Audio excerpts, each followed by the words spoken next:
Okay, we've had no truck racing for 5 weeks. I trust we've all regrouped, and we're ready for some short track action in Martinsville. The last time we were all together, we saw two veterans battle it out to a nice clean finish. What a finish! Everyone should be on their best behavior. We all know what can happen when we don't follow the rules.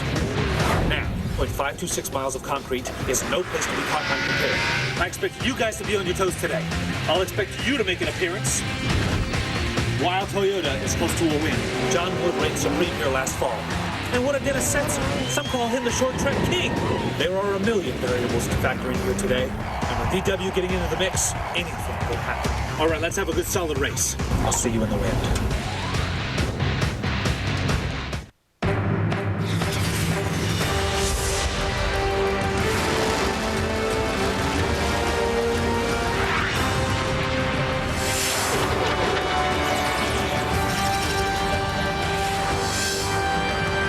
Truck Series heads back to its origins. Short track racing. The bumping and banging begins at Martinsville Speedway. Speed Channel's coverage of the NASCAR Craftsman Truck Series pre-race show is presented by Craftsman. A beautiful day in Southern Virginia. Martinsville has 81-degree temperatures. Slight wind out of the south, 3 miles an hour. Let's go down to Ray Dunlap, who's with our pole sitter, Jack Sprague.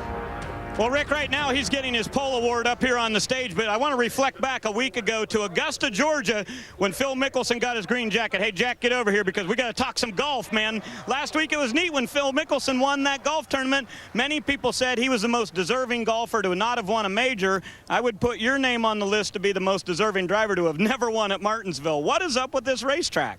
This is a tough racetrack, especially for somebody that drives like me, hard in the corners. So it's taken a lot of discipline to figure this thing out for me. And the guys have done a great job. That Chris and Dave, they've worked so hard since Atlanta to get our program stepped up, and they've done it. I got a really good truck here. Obviously, I wish it was a little better, as everybody else I'm sure does. But I think we got a shot. I mean, we got to try to keep it toward the front, stay out of trouble, and if that golf logic works for you, man, I'm all for it. Okay, congratulations on your 21st pole. Keep in mind, Jack Sprague has 23 career wins in the Craftsman Truck Series, and 18 of those have come from starting positions 1, 2, or 3, and 4 times he has won from the pole where he'll start today. Now let's check in with Wendy Norris, my broadcast partner. Green jackets in golf are great, Ray, but let's talk checkered flags. Who can forget this unbelievable finish 5 weeks ago at Atlanta when Bobby Hamilton inched in front of Mike Skinner for that win? Bobby, you must be on top of the world coming off of Atlanta. You sit 3rd in points. What does that momentum do for you and the team? We sort of leave the racetracks as we go. You know, we have to look forward to the next race, and that was a cool victory for Square D being Atlanta. It's a huge market area for them, and we go into Martinsville. My teammate's sitting on the outside pole in the Dickies Dodge, and Square D Dodge is solid again. So, you know, this type of racetrack, you got to have a lot of discipline and take care of your brakes, take care of the tires, keep the nose on it, keep the back tires on it. A lot of work for the driver. So we're just going to try to get out here with a good finish. All right, that's Bobby Hamilton looking for a second victory here at Martinsville. Rick? Well, let's take a look at our 4 top 10 point standings. Travis Kvapil, last year's series champion, up on top. 4 points behind is Carl Edwards, our Daytona winner. And then you see Bobby Hamilton's name in 3rd in the points with that amazing win at Atlanta 1 month ago. Hello, everyone. I'm Rick Allen, and joining me to call all the exciting action from the booth, Michael Waltrip and Phil Parsons. Now, Phil, there were 3 names that were obviously missing from the top 10. Ted Musgrave, Rick Crawford, and Jack Sprague. Is it that much more difficult for those guys to wait a month in between races until we get here? It's been excruciating for those guys. They wanted to race the day after Atlanta because they wanted to get their season on track. None of those guys has the start that they wanted to have, and they wanted to get back going. So it's been awfully painful for them, but it's also been painful for Travis Kvapil and Carl Edwards and Bobby Hamilton because they were on a roll. They had momentum going. They had 2 good runs, each of them, and they wanted to race the next day after Atlanta to keep that momentum going. So nobody has liked the 5 weeks off. I haven't, Phil. Do you remember the first 2 races of 2004? The finish at Daytona, all the action from down there, and then, of course, side by side, sideways to the checker flag at Atlanta. Take what you saw at those 2 places and multiply it by 3 or 4 because that's how much smaller Martinsville is than those 2 venues. We're going to have trucks all over each other, beating and banging. The new Goodyear tire works good for 10 or 15 laps. Then the drivers have to work with the throttles, use throttle control. They're going to be sideways. They're going to be all over each other. It's going to be good. Well, one guy who's really good at Martinsville is Dennis Setzer. And when we come back, we're going to take a little bit closer look at the short track ace.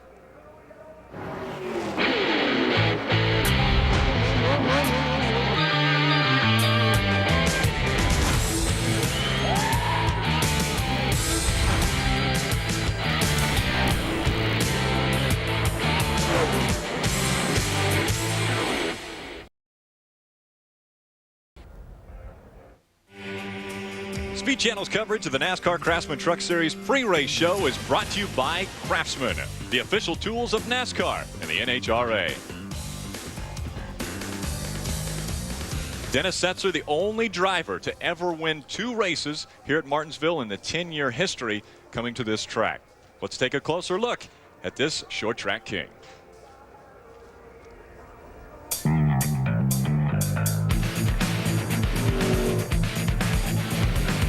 It's exciting, to be here in Statesville, North Carolina. I appreciate what the owners and Silverado and Chevrolet's given us the opportunity to come out here to Statesville and be in the hotbed of racing.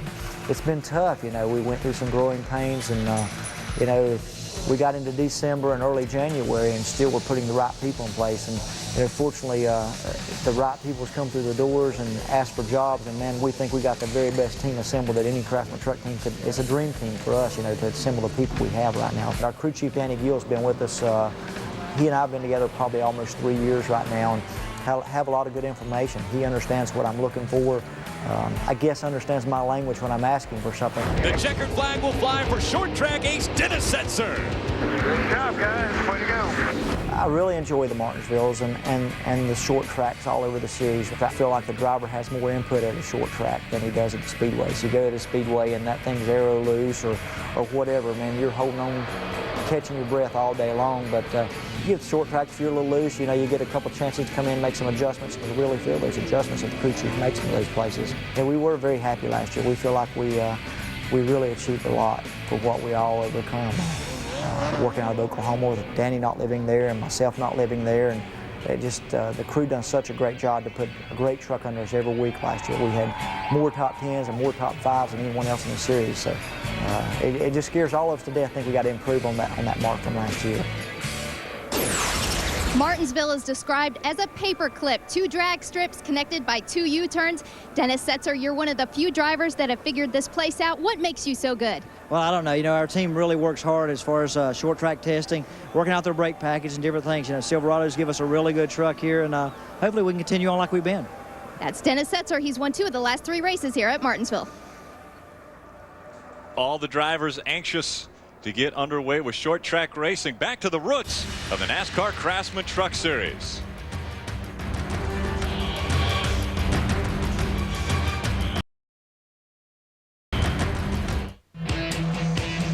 Welcome to the NASCAR Craftsman Truck Series Kroger 250 on Speed Channel.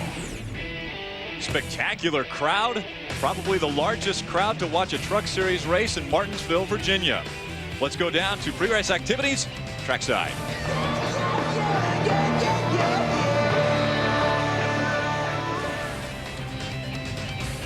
Ladies and gentlemen, please rise and remove your hats and remain standing for today's invocation and national anthem. Our invocation today, Mr. John Fox of Raceway Ministries.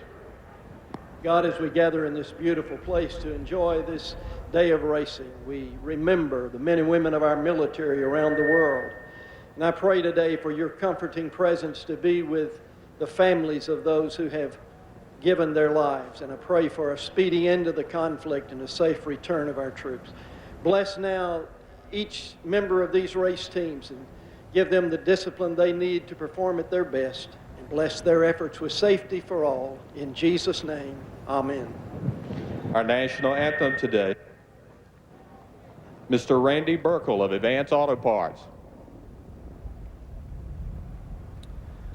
Oh, say, can you see by the dawn's early light what so proudly we hailed at the twilight's last gleaming, whose broad stripes and bright stars through the perilous fight O'er the ramparts we watched were so gallantly streaming, and the rocket's red glare, the bombs bursting in air, gave proof through the night that our flag was still there.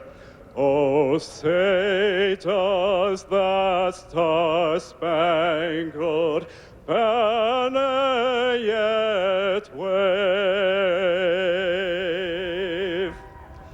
o'er the land of the free and the home of the brave.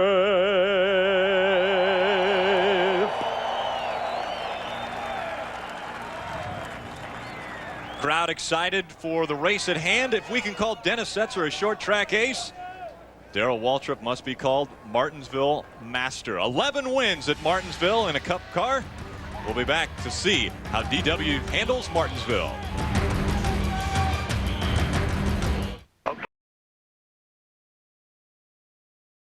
Okay, DW, reach up there and pull those belts tight one more time.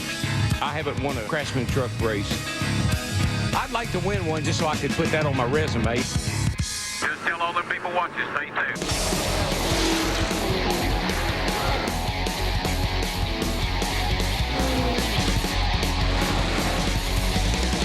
I have run in this series, and I haven't won, and I don't like that.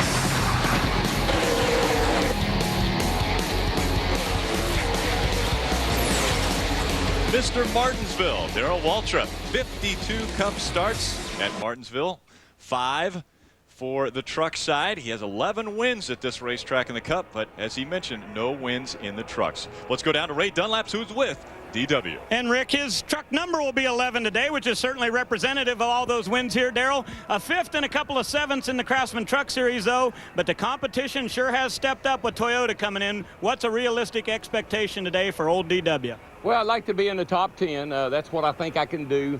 Truck was pretty good in happy hour. The boys have just, done a good job for me, and got Hammond and Larry Mack. Just, a lot of great memories. Hammond on the pit box and old Larry Mack up there being my spotter. That's a lot of fun for me. I hope people realize how much fun I have doing this, because it's a thrill to get back out here and race a little bit. Well, we're sure glad to have you. Good luck today. Darrell Waltrip in the number 11 truck will start today in the 21st position. This race 1 year ago, Chad Chaffin was leading the race with 3 laps to go when he ran out of fuel. Chad, you have another great truck today. You're starting on the outside front row. Who is your biggest competition? Well, this Dickies Dodge is running good, but you can start at Jack Sprague and work your way back through Bobby Hamilton, and there's a lot of fast trucks here. But, we've proven time and time again we're fast, and we're looking to prove we can win a race here today. What is the key to getting around this place? We've talked to a few drivers this afternoon. Well, I think you've got to just take care of your tires and take care of your brakes. The corners are very tight and the straightaways are very long. If you've got a good turning car that'll hook up and you can take care of it, you might get the job done. All right, thanks, Chad. Good luck today. Let's go back to Ray. Well, Wendy, all the way up towards the front of the grid here is Travis Quapple. Man, what a great start to the season. A couple of top 5s and a difficult racetrack here. Travis, you didn't have much success last year. What do you expect today? Well, I don't know. I mean, hopefully we can just stay up front here in the top 5 like we're going to start towards the front. And it wasn't my best track last year by far, so hopefully we got a little bit different setup under it. And, I've probably learned a little bit about the racetrack as well. But the Linux team did a great job this weekend. We didn't unload very fast, but hopefully we can just stay up front, keep the fenders on it, be there at the end. A lot of people have their eye on this Toyota program, Travis, and of course you've been a representative of how good it can be out of the box. Are you surprised at the success you guys have had already? A little bit, I guess. I mean, I know we're surrounded with some great people, and TRD's done a great job, behind the scenes, and they give us some great equipment. So a little bit surprised, we haven't had any problems more than anything, but great people and great teams put some great results on the racetrack. Okay, Travis Quapple will roll off 6th today at Martinsville. And as you see, all of the drivers are strapped into their trucks, so there's only one thing left to do. We need to go down trackside for those famous words in auto racing. Now, ladies and gentlemen, Well, the most famous words in all of sports, the director of grocery merchandising for Kroger, Tim Blogger. Race fans, are you ready? Drivers, start your engines!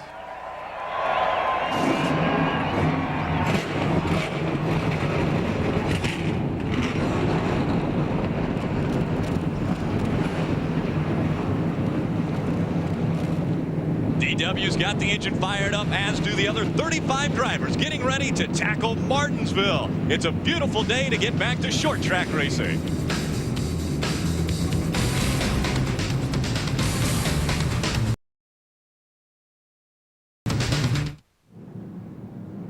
Welcome back to Speed Channel for the NASCAR Craftsman Truck Series Kroger 250. Let's take a look at the U.S. Army starting grid. As Ray had mentioned, for the 21st time, Jack Sprague is on the top of the charts. Chad Chaffin with his best start at Martinsville, as does Rick Crawford with his best start. Carl Edwards changed a motor. Now that's probably not going to be a big factor for him. He'll go to the back of the field, but he's done it 3 other times, and he's won every time he's changed an engine. Wow. You can see here Shane Mill, Mike Skinner, these guys make up row 4. Bill Lester is a cat that has wound up in the Toyota camp, and he continues to impress. Bill, always qualifying well, does Bill Lester. Team Ultra back in row 7, Ted Musgrave on the inside, Andy Houston on the outside. And back on the outside of row number 9, Mark McFarland, the Dodge Weekly Racing Series national champion last year in Jim Harris's Dodge. Look, rows 10 through 12. Darrell Waltrip will start on the inside of row 11. 11-time Cup winner here. Ken Schrader has 44 starts. A lot of those in Cup, but he's also got a couple in the truck, so this is his 45th start. Third place in the points, David Rudeman starts on the inside of row number 13. You can see Hank Parker Jr., that terrible crash he experienced in Atlanta a month ago. The time off has been good for him. He's been able to recuperate, and he's in that Toyota truck. 5-time series winner Terry Cook starts on the inside of row 16 in the Power Stroke Diesel Ford. And Tina Gordon, back from that vicious crash that Hank Parker was in, you mentioned, Michael, starts the leader of the provisionals on the inside of row 17. Take a look at the trucks that missed the field. 46 attempted to make the 36 truck field. Kelly Sutton, Jeffrey Bodine, Craig Wood, Ricky Gonzalez rounding out that list.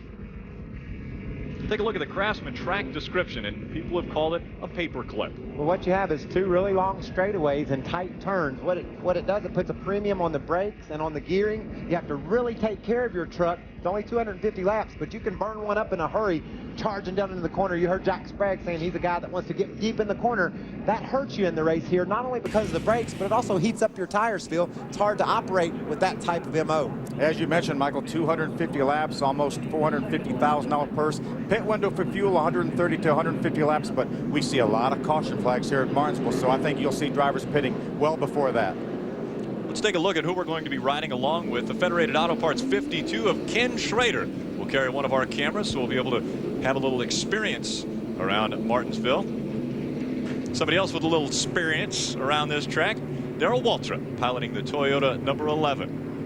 I don't know how old he is, but he acts like he's about 16 years old when he's at a racetrack getting to drive that truck. I know it's a lot of fun. You can see Andy Houston here on board camera as well. He'll be starting in the 14th position. A bunch of these guys have got a lot of traffic to get through, but nobody more than Carl Edwards. He's going to drop to the back of the field. Dennis Setzer usually qualifies right up front and runs real well here, but he's mired back in the 10th spot to start. So it'll be interesting to see these guys working their way through the field. Jack Sprague will sit on the pole, has an opportunity to win $6,000 in this race, and the Craftsman win for the pole. Let's talk to Darrell Waltrip, though. We've got a mic with him. Yeah, it's Mike. Darrell up in the booth. What do you think? You ready to roll, brother? Well, let's don't wait all day. That 16 truck's going to be coming. Roger. DW, it's Mike up in the speed booth. Can you read me, brother? Switches up. Roger. All switches up. Ready to rock and roll. It sounds like there's a little bit of team communication going on there. Let's listen up as they get back. You got the green, bud. You got the green. They're coming to the green. That's why there's all this sudden up the tempo. Truck is off. Jack Sprague, Chad Chaffin come out of turn number 4 for the green flag to get underway with the Kroger's 250.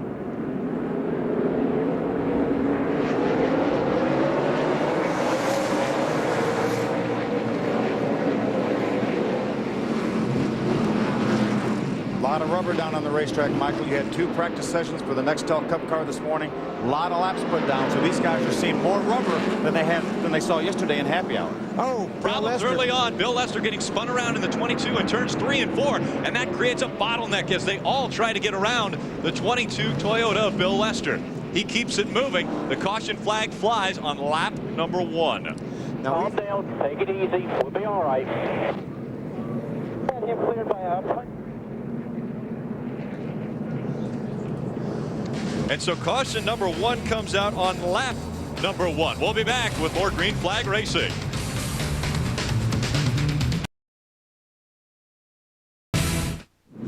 And welcome back to the NASCAR Craftsman Truck Series on Speed. We talked about bumping and banging as a part of the Truck Series.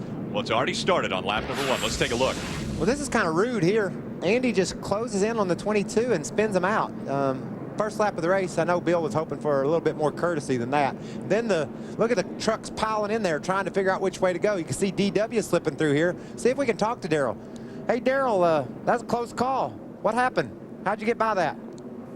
I don't know. All I know is we go down the back straightaway, and the next thing you know, we're 3 wide with a wreck right in front of us. So a little early to be driving 3 wide, but I guess that's part of it. I wouldn't have done it that way, but we'll see how it works out. I think if you'd have seen the replay, you would have been really surprised to see how that all took place. But your skills are still in place. I noticed you snaked your way right through that crash. Was Larry Mack on the radio telling you what to do? I really was worried about the start, and now I know why. All right, brother, 1 to go. Get them belts tight. Let me see how that stuff Larry does. Be ready. Got Park in front of you. Teammate behind you. I know he'll cut you some slack, so bring her down here and let's get some trucks. We got to move up here today. Ready? Be ready? Be ready? Larry Mack. Ready? Green flag, green Talking flag. to Darrell Waltrip. Green flag flies again for Jack Sprague as he leads the 36 trucks to the start-finish line.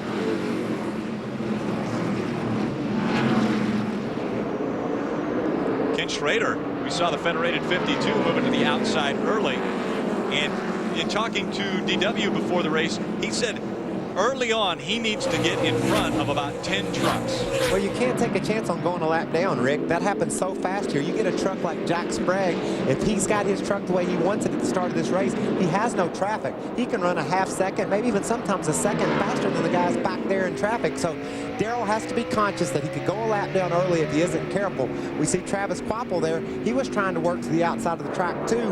Not a whole lot of action going on right now on the outside. It looks like pretty much around the bottom. But from what we saw in practice this morning, that outside will open up. We'll see 2 lanes of racing here at Martinsville. Bobby Hamilton moves up into 4th in front of Travis Quapple with a little pit strategy. Ray Dunlap. Well, Rick, I think we're going to keep track today of how many drivers get a free pass. Normally we have only about 8 cautions here at Martinsville, but I wouldn't be surprised today if it's more like 12 or 13, and that could mean lots of guys getting a free pass back onto the lead lap. So that means I'm just wondering how late will anybody pit in today's race. I think the competition has gotten so good in this series, I'd be surprised to see anybody pit much later than lap 160 or 170, because I don't think there's enough time to get back to the front. I think the key today is going to be a lot of trucks on the lead lap. These guys that are mired back in traffic, Rick, are catching a break. Jack Sprague is not able to pull away from the leaders. He's kind of holding up the first few trucks. So even though it's just that subtle, that's allowing the guys back in the field to breathe a little bit easier. A guy like Dennis Setzer isn't just out there streaking away from everybody, in danger of putting a lot of trucks a lap down. Great battle for 9th. Andy Petrie and David Starr. Petrie in the 33, David Starr in the Spears Manufacturing 75 on the inside. He tries to make the pass going down the backstretch. Great move by David Starr to lock up the left front brake, trying to get down the corner. Great move by him to work underneath Andy coming off turn 2. Now he's got side by side with him. He's in the preferred line on the bottom of the racetrack. Let's see if he can get by Andy. Make sure Andy doesn't crowd him a little bit too much. There's Dennis Setzer right there. We're taking a look back from Dennis Setzer's onboard camera. Andy's hanging in there on the outside pretty well. Yeah, there's definitely multi-grooves here at Martinsville, but it seems like the upper one comes in best, Phil, after your truck or your vehicle has a few laps on it. So get those Goodyear tires worn down a little bit, and there's some room to race on the outside. You can see Andy here holding his own. And it looked like a little bit of smoke coming out of the 88. That's right, Tracy Hines having some problems in the Menards 88. Yeah, that's a lot of smoke. Yeah, he's going to get black flagged. That's a tremendous amount of smoke. It's obviously not tire smoke, so he either has a loose oil line or something like that going on. And the problem with that is if he's dropping oil on the track, that could bring out a caution. It doesn't look like he is. I watched the trucks that were following him, and they didn't seem to be sliding around these, so maybe we can stay green here. You can see a great battle shaping up for the lead here. Chad Chapman trying to go to the outside. It's allowing Rick Crawford to get to the inside.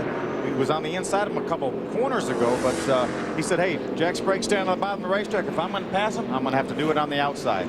You had mentioned the preferred line being down on the bottom, but the problem also is that when they're coming off of those corners, the guy on the inside is not able to get into it as fast because he might slide up into the guy on the outside. He cannot use the entire racetrack to come on out to the wall, so he has to kind of pinch it a little bit, and that sometimes keeps him from using as much throttle as he would like to. Great battle for 6th and 7th. Mike Skinner on the outside, Shane Meal on the inside. You can see Shane, he's able to hug that curve, go right around the bottom of the track and catch a little bit of an edge over Skinner, but then that outside lane provides so much momentum, it's hard to complete the pass. But Shane looks like he's really got that truck working well down on the bottom, and I can promise you, he don't want to do that too often, especially to barely squeeze the line. But I was going to say, I can promise you, he's got plenty of power. That's a DEI engine under the hood of that number 15, and he's just driving away from him now. I'll tell you, that's a driver and team that has really been impressive this year. They had a great run going at Daytona and got slid through the grass there by pushed by another truck. Had a good top 10 run at Atlanta.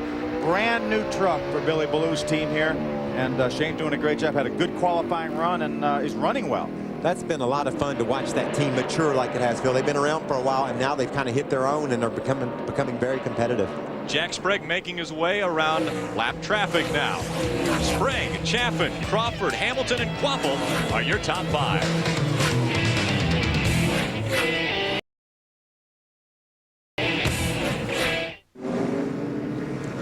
Welcome back to Martinsville Speedway.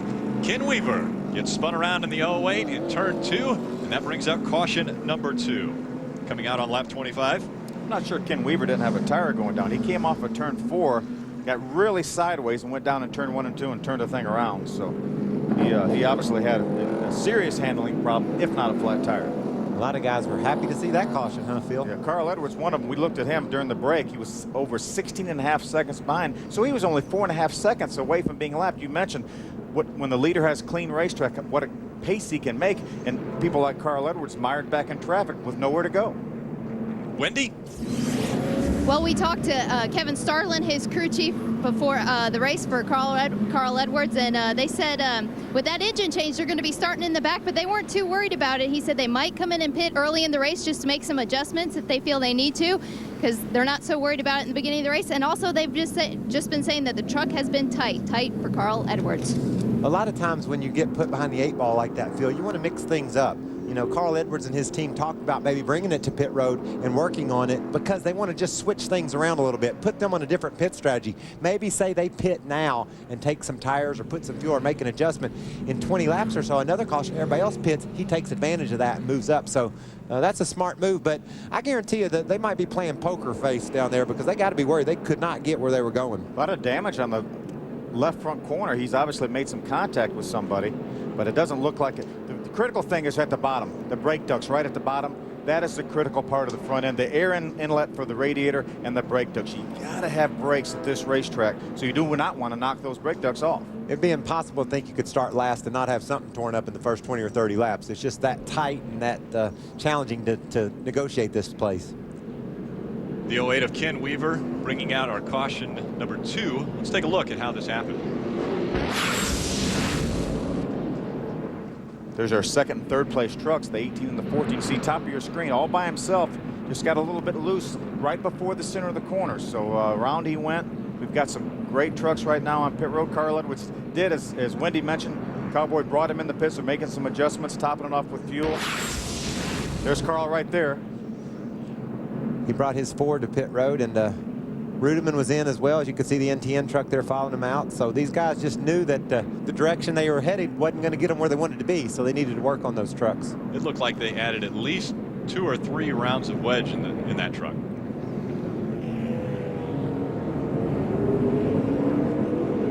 We're only 28 laps in. I love this about the fact that this race is 250 laps now. It seemed like when it was 200, you know, you just were really getting to where things were beginning to get interesting. It'd be over. There's plenty of racing here today, folks. And Ray had mentioned earlier about pit strategy and possibly pitting around lap 160. This being a 250 lap race, halfway is 125. So potentially these guys could have pitted one time on this race. But the new Goodyear tire, the new generation tire that everybody's made such a big deal out of, it is really sticky for 10 or 15 laps. And then you have to manage your traction. The thing just won't bite like it did at first. And that's exactly how NASCAR asked Goodyear to design the tire. And they were smart enough to give them just what they wanted. And I think it will improve racing at a place like Martinsville, because you're not going to be able just to stay out there forever and ever. You're going to have to come to pit road. They think they can make it to 160 and then pit. But I think that's still a question. Well, tomorrow the world's best drivers return to Fox for NASCAR Nextel Cup Racing in the Advanced Auto Parts 500. Defending champion Jeff Gordon looks to defend his title at one of NASCAR's toughest tracks. 17 weeks of high-speed thrills and excitement will continue on Fox. There's Jeff Gordon's DuPont Chevrolet. Now, you were out there in happy hour. Did you think he looked pretty good? Yeah, I ran behind him a little bit. His car is really good, obviously. He got the pole, the third pole in a row he's had here in 3 out of the last 4, so obviously that team has done a nice job. Ray, what's going on down there in the pit? A lot of work, I see. Well, yeah, Michael, and you're talking about when would you like to pit. I did a lot of pooling earlier this morning to find out what everybody would like. The perfect pit strategy here at Martinsville today would be to come in for your first time at lap 75 and get 4 tires, then come in about 155 to 165. That would be what all the crew chiefs would love to see happen. But here's the thing, keep your eye on the leader today. Sometimes here at Martinsville, being the leader is not always the greatest position. A couple times I've seen it happen where the leader pitted and nobody else did. Or if he decided not to pit, everybody else did. So we'll watch that as the day unfolds. But 75 and 160 are the perfect marks for a pit stop. Yeah, and you know, Ray, a lot of people talked of a one-stop strategy. I think that's going to take 2 stops. So we'll see how that plays out. Be ready. Be ready. Green flag. You notice Rick Crawford took over second place from Chad Cheff, and that happened right as the caution was coming out for that spin by Ken Weaver. Jack Sprague continues to lead. This actually is the first race Jack Sprague has ever led at Martinsville in the 8 races he's run here. That's an amazing statistic. The fact that Jack Sprague, 3-time champion, 23 wins in his career, 10 of them on a short track, and he's never led a lap at Martinsville. Always a mainstay at the front. That's surprising to hear. And Michael, we talked about how Rick Crawford was able to move in front of Chad Chaffin almost when the caution came out. You're somewhat familiar with being able to advance just before a caution. Well, we advanced pretty well at Nashville when they all wiped out. I was watching the reaction from the NASCAR booth, which is just adjacent to the Speed Channel booth here, to see what they saw when the caution came out. I saw guys really rooting and gouging after the caution had fallen, and I was wanted to see how NASCAR sorted all that out. They allowed Rick to complete the pass. Wendy, are you down there in Rick's pit? I sure am, and I was talking to their team, and they said before that caution, Rick Crawford came over the radio and said he didn't want to force the issues on the 18, and there's a spin on the track. Bill Lester. Bill Lester around again? No, Bill didn't spin. The 31 spun. He and the 17 got together and spun, and Bill was just kind of waiting for him to get out of the way. That was one of those cases where I think the flagman was a little bit quick with his flag. You'd like to see him when they just have an innocent spin like that, maybe give him a chance to get it sorted out and righted before we go under caution again, but didn't happen. Dennis James, the flagman, a little rambunctious maybe, but caution number 3 comes out on lap 34.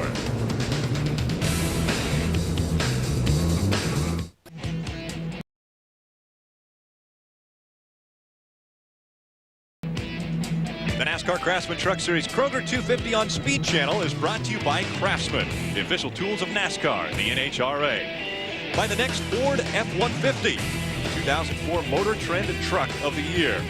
And by the United States Army, an army of one. Joe Armendia, the person that brought out our 3rd caution on lap 34. As they come out of turn number 4, Jack Sprague continues to lead the field to the green flag. We're back to racing.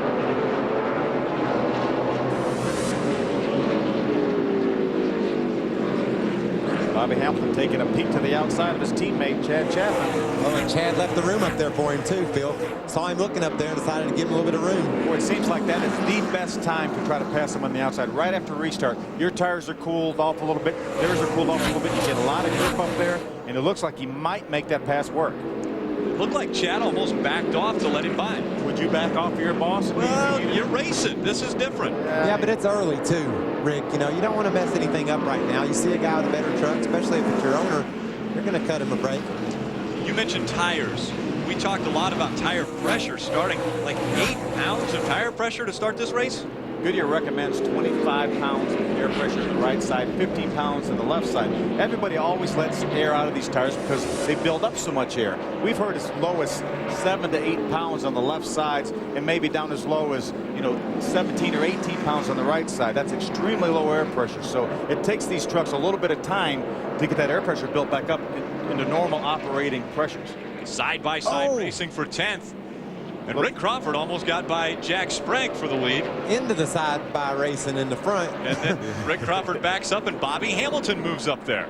Bobby's using that high line just like we saw him at Atlanta. He's making it work here at Martinsville. Great battles all over the track. Back for 10th was Ted Musgrave and Matt Crafton. And up at the front, Bobby Hamilton moving through the field. Sorry I jumped in on you there, Rick, but that 14 truck just drove right in the side of Jack. They had a little bit of argument for space over there off turn 2. It's Michael, exciting. Let's take a look at that right here. Coming off turn number 2. Look, Rick's going to get down on the inside. Going to drive up beside him in the center. Didn't get very far, but made some contact. Jack was diamonding the racetrack a little bit. That means slide up in the middle a little bit and then try to drive it off a little bit straighter. And that allowed Rick to stick his nose up in there, and then Jack came back down. Wendy?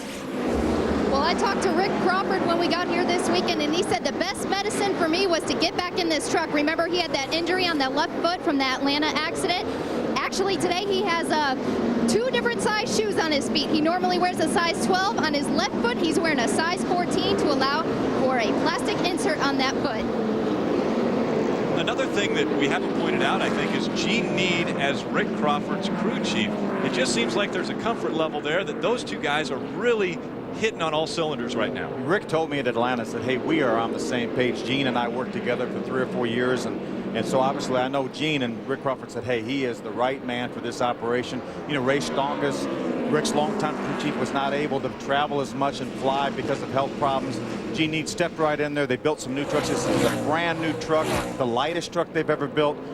Went to Greenville to test it. It had a terrific test. Rick said, we're on the money.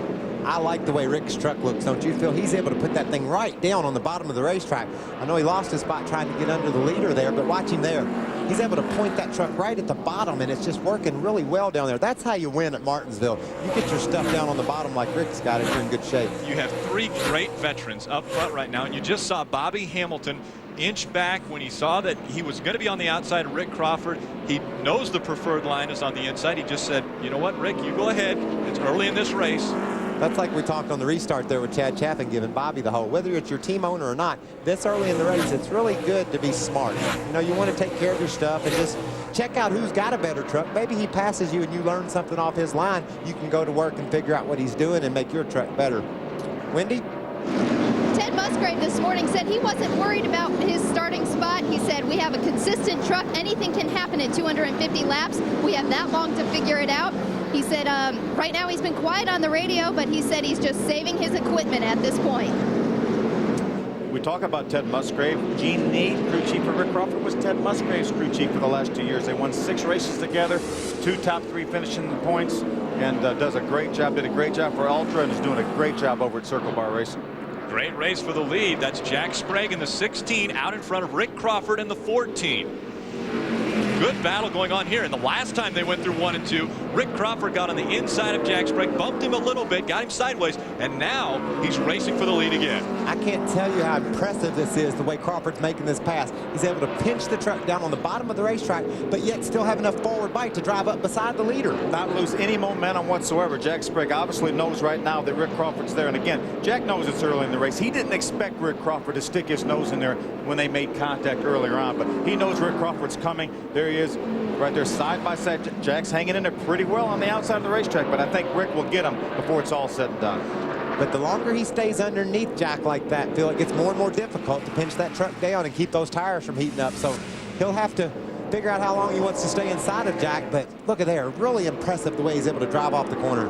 And Michael, you use the word cats a lot. Bobby Hamilton's looking like a cat just waiting to chomp on his prey here, sitting back there watching these two guys race in front of him. We saw him hang out at Atlanta on top of the racetrack and just destroy the field there through the middle stages. So he's observing, trying to figure out which way he wants to head. Got Tina Gordon, lap truck to 13 truck on the inside. It's going to force Rick Crawford to back off. Follow Jack. Well, maybe. Jack actually got a little bit wide right there. Rick able to take advantage. Oh, big time Bobby sideways. Hamilton makes the pass on Jack Sprague. Jack got big time sideways off turn number 4. There, he got a little bit out of the groove. Just be nice and smooth and you will drive away, I promise you. Ray, what's going on with Rick Crawford?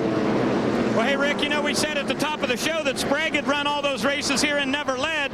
Crawford hasn't been out front much either. He's run 8 times here at Martinsville and only led 20 laps. But I think you guys are dialed into what's great about his truck is he's so good on the bottom coming off turn 4. He said he's a little bit tight on the exit of 2, but it feels great coming off 4. Crawford gets out front. Remember, he has had 4 consecutive top 10 finishes here at Martinsville. Let's take a look at that pass for the lead. How Crawford got in front. He backed off with a lap truck here. Jack went in on the outside of Tina, slid up a little bit wide, got off the concrete into the asphalt, could not get the grip, and Rick took advantage and slid through the middle. Yeah, you had to like Rick saying, this is my opportunity. I want to capitalize on it right here. Bobby Hamilton did the same thing, followed right behind Rick, and so Bobby now sits in second. Jack Sprague has dropped back to third. Great side-by-side racing, bumping and banging short track style at Martinsville Speedway. We'll be back with more green flag racing.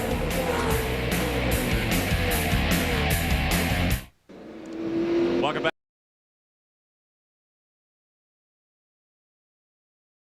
back to the Kroger 250 live on speed. We're riding along with Federated Auto Parts number 52 of Ken Schrader, looking back at Steve Park in the 62, and just behind them, now we've got a side-by-side battle for the lead. Bobby Hamilton making the pass on the outside. Bobby knows how to take advantage of the racetrack nobody else runs in, doesn't he? You know, we sat there, we said, well, Bobby's just riding right now. It looks like he's in a comfortable spot. He can see the leader. He's a truck length in front of him. So he's just going to ride there right now. And then, bam, all of a sudden he makes the pass for the lead. His truck just looks like it's really hooking up, exiting the corners. See if we can see what happened here when he gets the lead. He's got a great run through the center of the corner. Pulled up on the outside of Rick. Rick knows he's on the outside there, gives him some room, and Bobby just drives down the corner, and the thing sticks. Bobby Hamilton has said that Daytona and Atlanta were probably the best handling trucks he's had, and he continues that here at Martinsville. And that's a truck of his own design, essentially. This is a brand new truck. It's built from the ground up in a shop. The only thing they don't do is build the engines. Wendy, what's going on down there? Well, we were listening to Gene Need on the radio, and he's actually coaching Rick Crawford around this track. You saw Bobby Hamilton just got by him. Gene Need said, I hate to tell you this, but you're getting into the corner a little too hard. You need to start saving your tires. Don't let them all go now. We have a long race to run.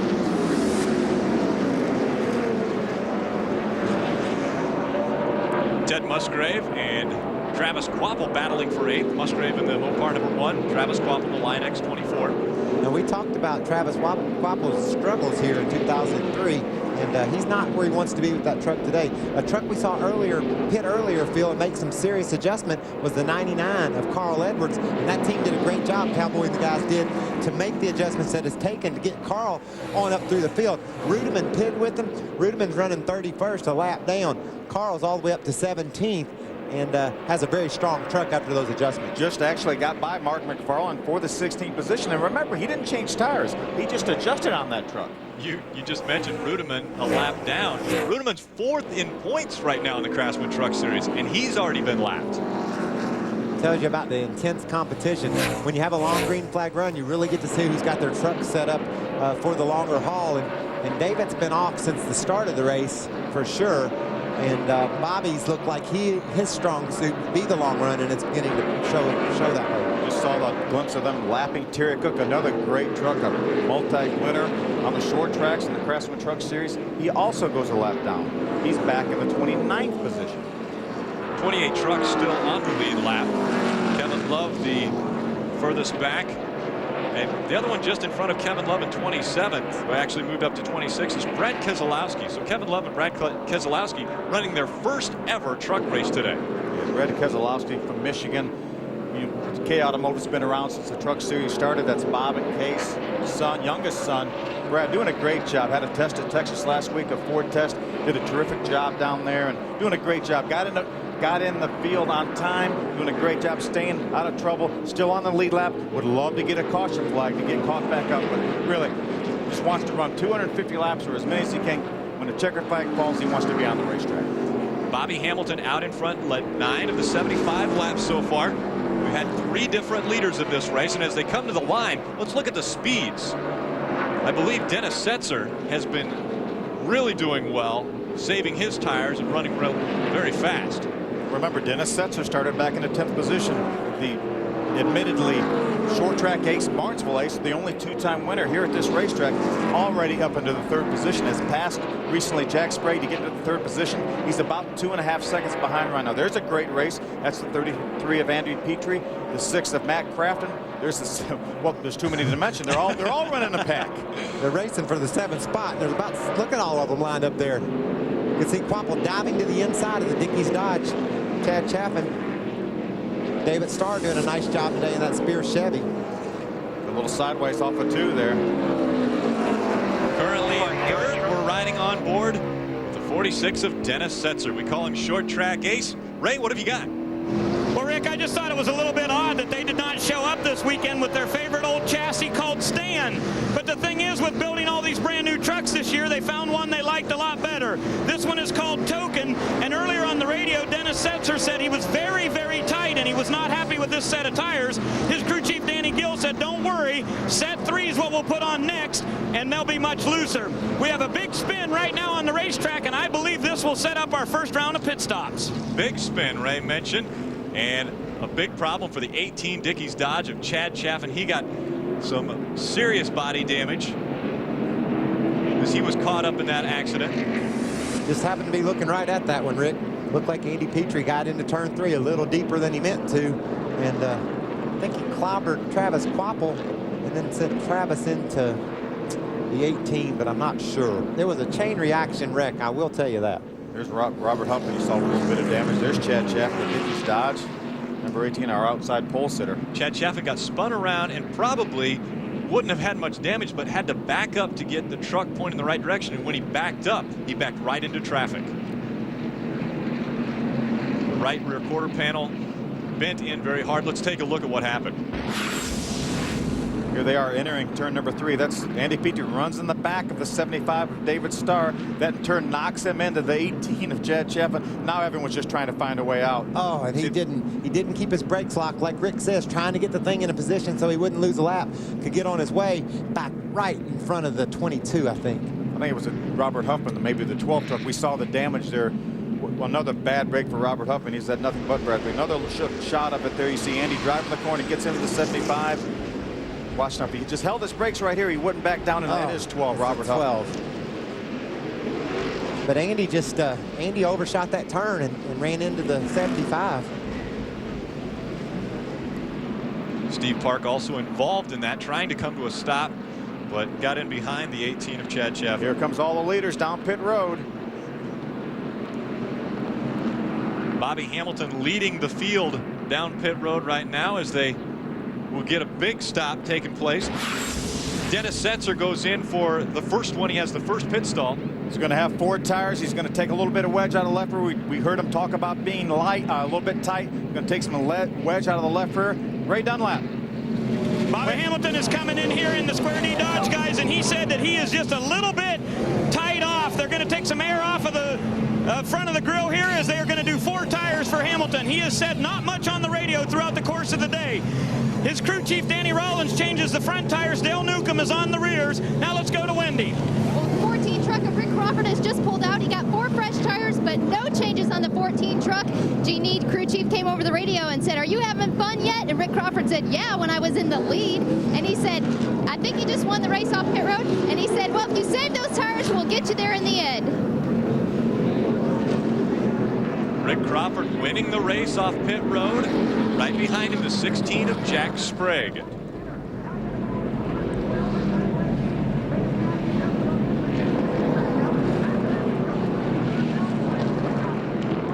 the trucks came in for pits. And Ray, what's going on?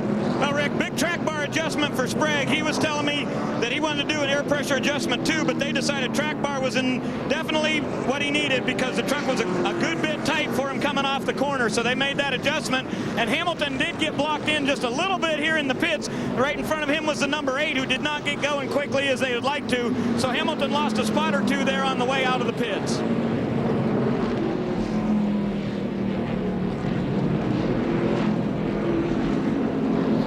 We see Brad Keselowski in the number 29, the KL Automotive 29. I'm not sure what he was thinking. He was rifling down pit road, and pit road speed is 35 miles an hour, and he was well beyond that and actually ran into the wall.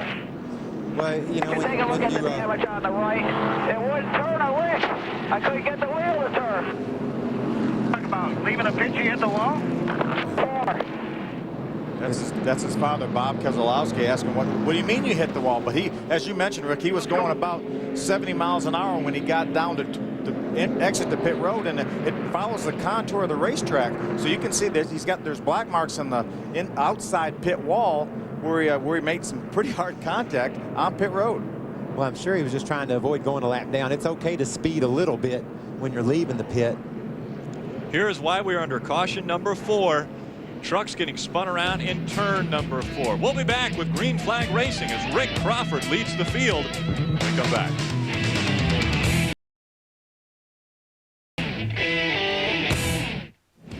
Welcome back to Martinsville Speedway.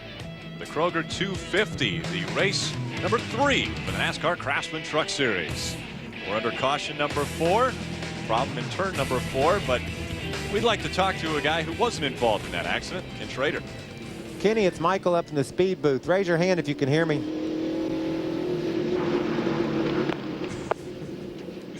How's your day going? It looks like you got a really competitive truck. It's pretty good, Michael, but I can't get nowhere. We started back 24th, and got a little bit far up in the start, and then missed a couple little accidents and had some trouble in the pits. We're just kind of maintaining so far, so need some long runs. Did you see the accidents, and were you able to get out of them without any damage? Yeah, I saw trucks facing wrong direction. One of them was Petrie. Do you believe that? I couldn't. That surprised me. But we got through without any damage. Well, that's good. I'm going to give you another news flash here that won't surprise you. It could have been his fault too. Well, I'm not saying that. You know, I might have to work for him again someday. He's my buddy, but he just spins out a lot. You know. 10-4. Well, you hang in there. Keep that truck pointed in the right direction. That's all you can be responsible for. Those that were involved. I'm working on it, buddy. That 4th crash: Musgrave, Montgomery, Huffman, Chaffin, Petrie, Park, and Starr.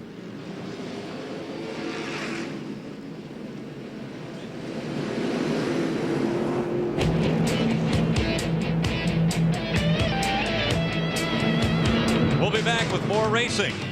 Martinsville, Virginia.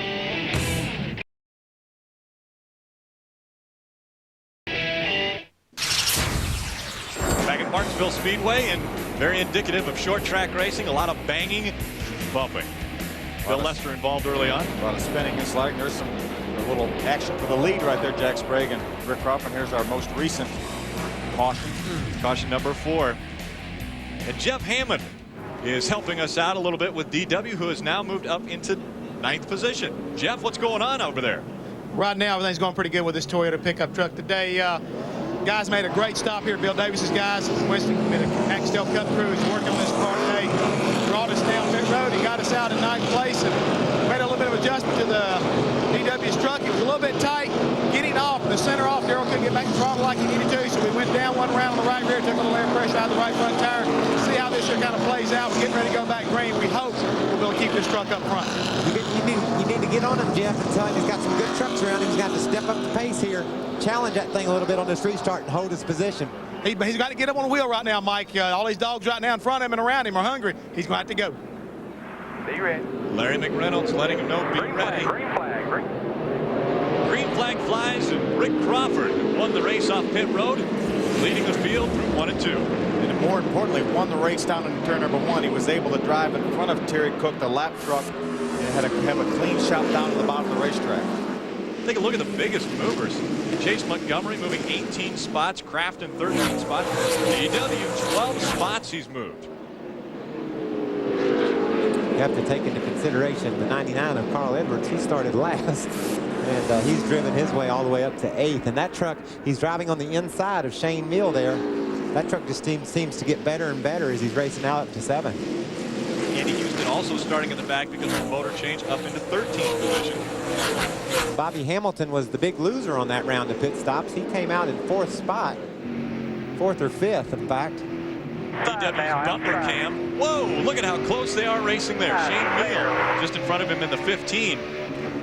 This is what we were talking about with Hammond there. On these restarts, you got to be really aggressive. They're going to try to get around the outside of you. They're going to try to get up underneath you.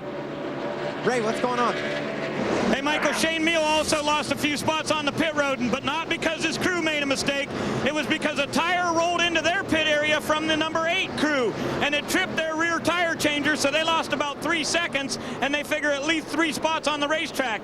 Shane said, what in the world happened there? But looks like we're going to have a big pass for the lead. Jack Sprague gets by Rick Crawford on the outside as they go across the start-finish line. And look at Mike Skinner. Mike Skinner right in the mix of this now in that Toyota 42. I'll tell you, Michael, I'm liking the outside of the racetrack right now. These guys are really making some great moves on the outside. Bobby Hamilton almost into the back of Mike Skinner, and that's the way Atlanta ended. That is good racing. Like you said, Phil, they're able to take advantage of 2 grooves on this track. Sprague has made an adjustment to his truck. I think that's obvious. And when he was in the front earlier, he could just stay just ahead of the other guys. Now look at him. He's opened his lead up. Rick Crawford was running on the low side of the track earlier. He was very impressive in passing. And now he's trying to get down on the inside of Bobby Hamilton again to get that position back. You know, I noticed before that accident, we were talking a little bit about Dennis Setzer moving up into the 3rd position. I was watching his line on the racetrack, and he was running the top of the racetrack, the 2nd groove. He had clean racetrack in front of him, but he was running on the top of the racetrack. So a lot of these drivers really like the top of the racetrack. And at Martinsville, there's a lot of close calls, and DW just had a close call. Let's take a look. You can see there he's got his right front tire wrinkled, front wheel all wrinkled up. Oh, and problems in turn 4. Steve Park, and it looks like Brad Keselowski in the 29. Caution is out. So caution 5 comes out before the close call that we were going to see of DW. And so that brings out caution 5. Steve Park, Brad Keselowski involved in that mishap. They were both fortunate enough to stay on the lead lap without any damage. Oh, Bill Lester's got some serious damage to the front end.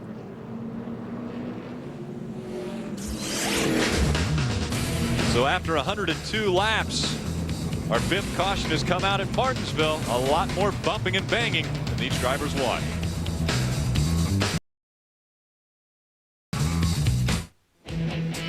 And welcome back to the Kroger 250 live on speed. We're under caution number 5 as Steve Park and Brad Keselowski had some problems on turn 102. And not turn 102, lap 102. We were going to take a peek at Darrell Waltrip having a little bit of a close call earlier. Let's take a look at this. He squeezes up underneath the 31, and his wheel catches contact with the 31's wheel, RM India, and it about spun Darrell out. Now we've got a shot from the valence of the 11. This is a tire shot. Listen to him work the throttle when he gets into the 31 here. Whoa! Now watch Andy Houston. Right by. Gap there. Does that tell you how intense and close things are at Martinsville? One little slip and somebody's going to shoot right by you. He took 11th position away there. Let's find out what's going on with Darrell. Hey, Darrell. What about the action on the backstretch there? You got into the 31 and looked like you had your hands full. Yeah, I was thinking that was going to happen, and I was right again. I tried to give the guy, you know, all the room I could, but anyway, it didn't hurt it too bad. I think it might have helped it. We're looking at it. The damage does not seem to be anything that I would worry about if I were you. Do you feel comfortable on these restarts? Is your truck the way you want it to be right now, or are you better in the longer haul? Better over the longer run, and this thing's got some kind of weird transmission in it, and it's killing me on restarts. Roger, you got last fall's winter right behind you, so you're kind of up in the middle of the hornet's nest right now, so Get with them. You're doing a great job, brother. Yeah, Roger. Yeah, I think after the tire pressures come up, we're pretty good, but we're a little slow getting the pressures up. We talked about tire pressures earlier, about getting the pressures up, and it takes a little bit while longer. Just depends on if you start lower. Depends on where you're at compared to the others. But he feels like his truck's a little slow on the get-go and cost him a couple of spots on that restart. He fell back to 12th. We've got the dream team. Green flag, green flag. Out. Jeff Hammond, Larry McReynolds.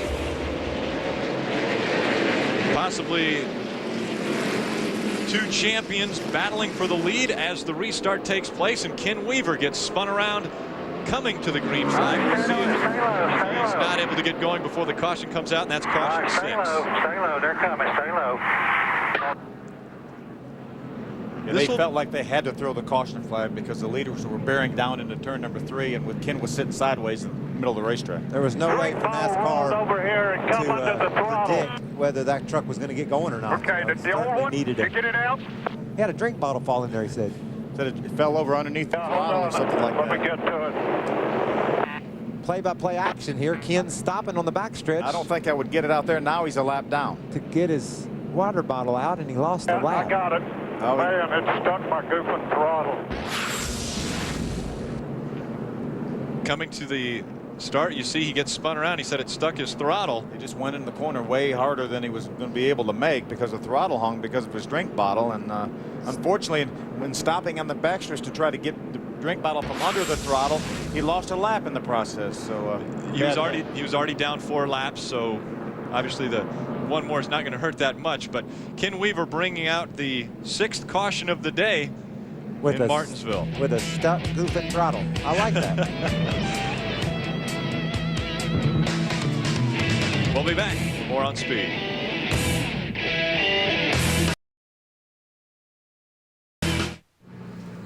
Welcome back to the NASCAR Craftsman Truck Series 3rd race of the season, Kroger 250, live on Speed.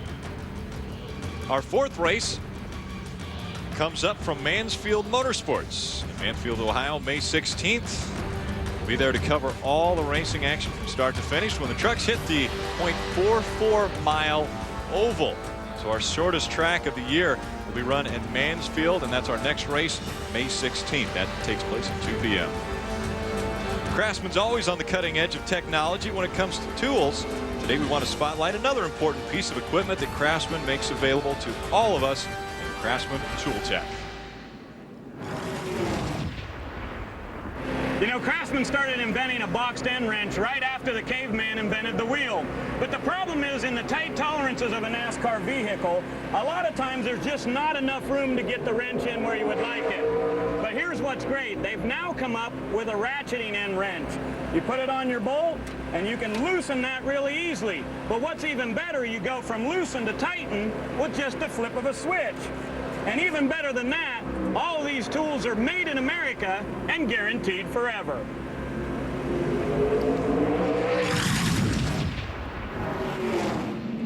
That's a good set of tools. I like the sound of that. Made in America and guaranteed forever. I think that was David Starr's truck that Ray was doing that on, and I hope they went back and checked over everything he tried to tighten there. Exactly. Ray might be one of the over-the-wall guys for him. David Rudiman in the 17 truck, we've documented he's 4th in the points and has been running back in 28th to 30th spot. Looks like Bobby Kennedy and those boys have improved his truck. He's up to 24th and just got the free pass. He's back on the lead lap. See if he can parlay that into anything. Ray, those guys feeling better about their truck now? Well, a little bit, Michael, but a lot of guys are not feeling very good about the way the free pass is going today. Chad Chaffin ran the stop sign down here because he says the rule says that you only go to the tail end of the longest line, which would make him the beneficiary. That NASCAR has said, no, we've decided we're going to hold you a lap. And also Terry Cook in the 10 truck thinks that he should be the next guy to get the free pass to come back around and get back on the lead lap. But this time, there's just a lot of discussion down here about what's going on. And also, this just adds a lot of cautions to each of these races. I'm all for getting rid of this rule. I don't know what you guys think up there, but it sure has brought out a lot of discussion here. And I believe there's going to be quite a lot of discussion over in Wayne's World when today's race is over about who should have gotten all these free passes. I believe that when there's confusion, the race should be red flag. You know, they should just stop the race, especially at a place like Martinsville here where you so quickly can eat up caution flag laps. It's just hard on the competitors. It's hard on the fans to watch. So when there's a little bit of confusion, and you're going to have confusion, I don't want to get rid of the rule, Phil. I like it. It makes racing safer. It's good for competition as well. When there's confusion, throw out the red, stop, sort it out, and then make your decision and go forward. What's that going to hurt? As you mentioned, nobody likes caution flag laps. Drivers, teams, fans, officials. So just stop the thing so you don't keep burning caution lap after caution lap. I like that idea, Ray. We're going to go with that one. Coming up on the halfway point as they go by the start-finish line. Green flag flies. Jack Sprague, not quite as good a start as Mike Skinner had. Skinner was almost on the back of Sprague, and now Sprague is able to put some distance between himself and second place Mike Skinner. Skinner on the inside of Chad Chaffin. Again, Chaffin is a lapped truck right now. See, I think Chad Chaffin's in a situation that he doesn't need to force the issue. Right now, he is the first truck 1 lap down. All he needs to do is make sure the guys that are 1 lap down stay behind him. He doesn't need to really get in the middle of the race for the lead, which right now he is. He's between Jack Sprague, our leader, and Mike Skinner, our second place truck. That's going to really make Mike Skinner mad. If he gets up there, he's faster than Chad Chaffin. He's going to want to slide him out of the way because he wants to go after the lead. Right now, the only truck the 18's racing is the 84. You see the white truck down on the inside of turn 1 there?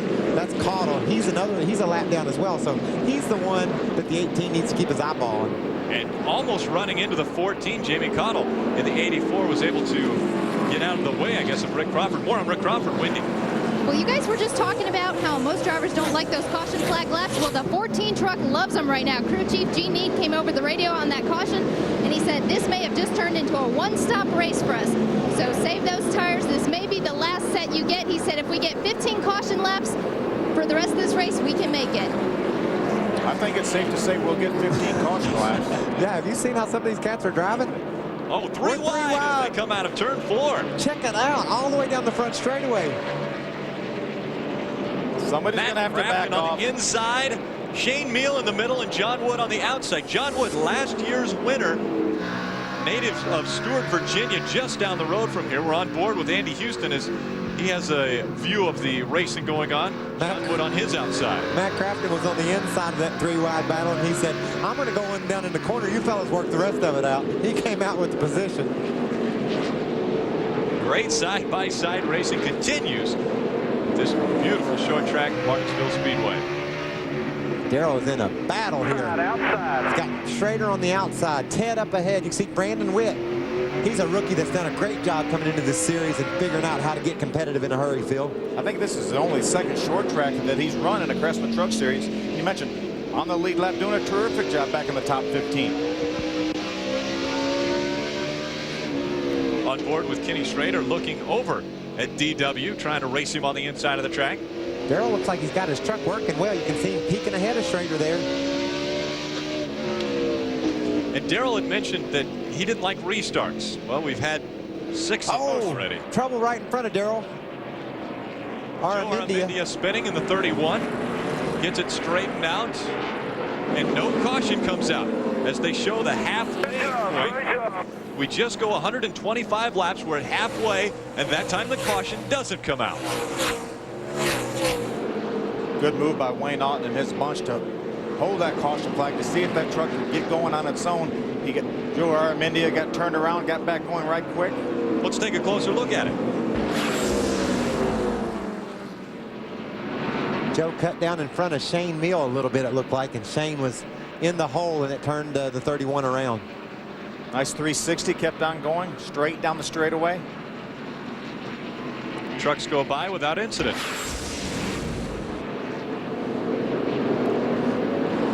See Joe waving. It looks like he's going to back up. There's some contact. Chad Chaffin on the bumper of the leader, Jack Sprague. We said that it would make Rick Crawford mad, or actually it was Mike Skinner at the time, the second place truck, mad if Chad Chaffin was in the way, and it's going to make Jack Sprague mad a little bit that Chad Chaffin's beating on his back bumper. But Chad's obviously got a fast truck. He's driven away from second place Mike Skinner and is applying a little bit of pressure there. He's just waiting for the caution flag to fall so he can get the free pass. Yeah, this is the way we started the race. Jack Sprague was on the pole. Chad Chaffin was outside pole. They were racing for the lead early on. Chad Chaffin had some problems. One guy who's not having problems is Matt Crafton. He's running very well. Let's go down and find out what's going on. Wendy? Well, I talked to crew chief Wally Rogers before the race, and he said, we're not worried about starting in that 23rd spot. You saw that graphic earlier in the race that he was one of the biggest movers, and he sure is. He's moved up to the 8th spot. They haven't made a whole lot of changes on that truck today, and Matt Crafton's been pretty quiet. He's just trying to save his equipment while he gets to the front. Remember, Matt Crafton's coming off his best career finish in Atlanta 5 weeks ago with a good top 5 run, so he's doing a terrific job in Kevin Harvick's Goodwin Chevrolet. Now, you remember at the beginning of the year, he was my championship pick. I like that combination of Harvick and Crafton in that Chevrolet from Goodwrench, and they've proven to be competitive for sure. It'll be interesting to see how they blossom as we go into 2004, if they're able to up the competition level a little bit and challenge Bobby Hamilton and those guys that have been up front every week so far this year. You know, we've talked about we had a race in the middle of February at Daytona. Then we had a race in the middle of March in Atlanta, and now here we are in the middle of April and having a race at Martinsville, and it's going to be another month till our next race in Mansfield, Ohio. Once we start Mansfield, we're going to start racing almost every week, and that's when these guys really have to have their equipment together, and they have to have their program on the money to make a move during the summer. Look here, Bobby Hamilton. He's starting to drop back. We talked about how strong he was early on. He's back into 6th position, and Travis Kvapil is battling for that position right behind him. Travis Kvapil, we haven't talked a lot about him, but he's the only driver with 2 top 5s this year. And he's also a guy that had top 10s about every week last year. He just was a machine clicking off those finishes in 2003. This place was his Achilles heel last year. Couldn't get the job done here at Martinsville. Obviously, they've learned a lot from that experience. He's challenging one of the guys that was the stoutest truck on the track earlier, looking for that 6th spot. You see his average finish of 3rd, a 2nd at Daytona, 4th at Atlanta. You know, he has 24 consecutive lead lap finishes currently right now. Ray? Bobby Hamilton out on the racetrack, and a couple people have said, what's going on now that he's dropped back to 6th? I went up to his crew chief and said, why is Bobby back there? He said, patience, my friend, patience. There is no reason to go up there and beat the fenders off this thing. We got a long way to go, so patience is paying off for Hamilton. Wendy? Travis Kvapil has been considered the consistency king here at Martinsville. He's completed all 950 laps that he's raced around this track, but he said, I'm sick of being considered consistent. He said, it's good, but I want to win a race, so you should see him moving up quickly. He said, everyone believes we have a good truck. He says, I think we'll make it through the front towards the end of the race. He predicted a top 5 finish. And that's a good prediction. Based on pretty good history. Yeah, if you go off of your average. A little close to the outside wall there coming off the corner. Got a little bit loose. Ken Schrader coming in the pits right now, the Federated Auto Parts Chevrolet. It's got to be unscheduled, Michael. It is, for sure. I saw him rooting around on the 75. It's like they got in some sort of battle. Looks like is that a spring rubber, Michael? It kind of looks like a spring rubber sitting on the backstretch. Yeah, I don't believe that'll hurt anything. One amazing thing, we're at lap 139. We're over halfway of this race. All 36 trucks are still running in this race right now. Just tells you how tough trucks are. You know, we've seen these guys beating into each other and running over each other. Great battle for 3rd. Rick Crawford and Dennis Setzer. Crawford getting a little bit high, and here comes Dennis Setzer looking for the opening. Looks like he just turned the wheel, Michael, and jumped in the throttle. He didn't gain on Rick off the corner, but he did not lose any momentum. So he really, obviously, to say that Dennis Setzer has a good truck at Martinsville is kind of redundant. But the most impressive performance of the day, in my opinion, is this guy that started last. The 99 of Carl Edwards is right behind Setzer. He started last, but he wasn't right at the beginning of the race, Phil. They came to pit road and made adjustments under the first caution, got that thing tuned up and going, and now he's a contender to win this race. And I think I may have shocked you with that stat that I threw out during the starting lineup. Anytime Carl Edwards has changed a motor, he's won. Well, he changed the motor today. Ray, what's going on? And Rick, he is driving chassis number 27. This has been a good one for the Roush Super Chips team. They won with it at Kentucky and at Nashville. And I asked Carl earlier today what he thought his chances were. He said, well, I don't know. He says, this is an awfully tough racetrack, and those veterans are going to be tough to beat. But it sounds like the adjustments they've made on that 99 have put him in contention. Well, they worked to get by Bobby Hamilton because now Carl Edwards has moved into 5th position. Darrell Waltrip made the comment earlier when I told him that Carl Edwards had changed an engine. He said, I'm starting to see a trend here. There's a little bit of a trend with this kid changing motors and winning. Short track racing. Dennis Setzer on the inside, Rick Crawford on the outside. That is a battle for third. Caution flag flies as Tina Gordon slides up in turn number 1 and comes to a stop. And so our 7th caution comes out at lap 144. Just over 100 laps to go. Are these guys going to pit now and say, okay, we're going to put fresh tires on? They pitted, all the guys pitted at lap 82. They've got 60 laps on their tires. I can't wait to get back from break. And before they go to break, or before they come into break, we're going to break.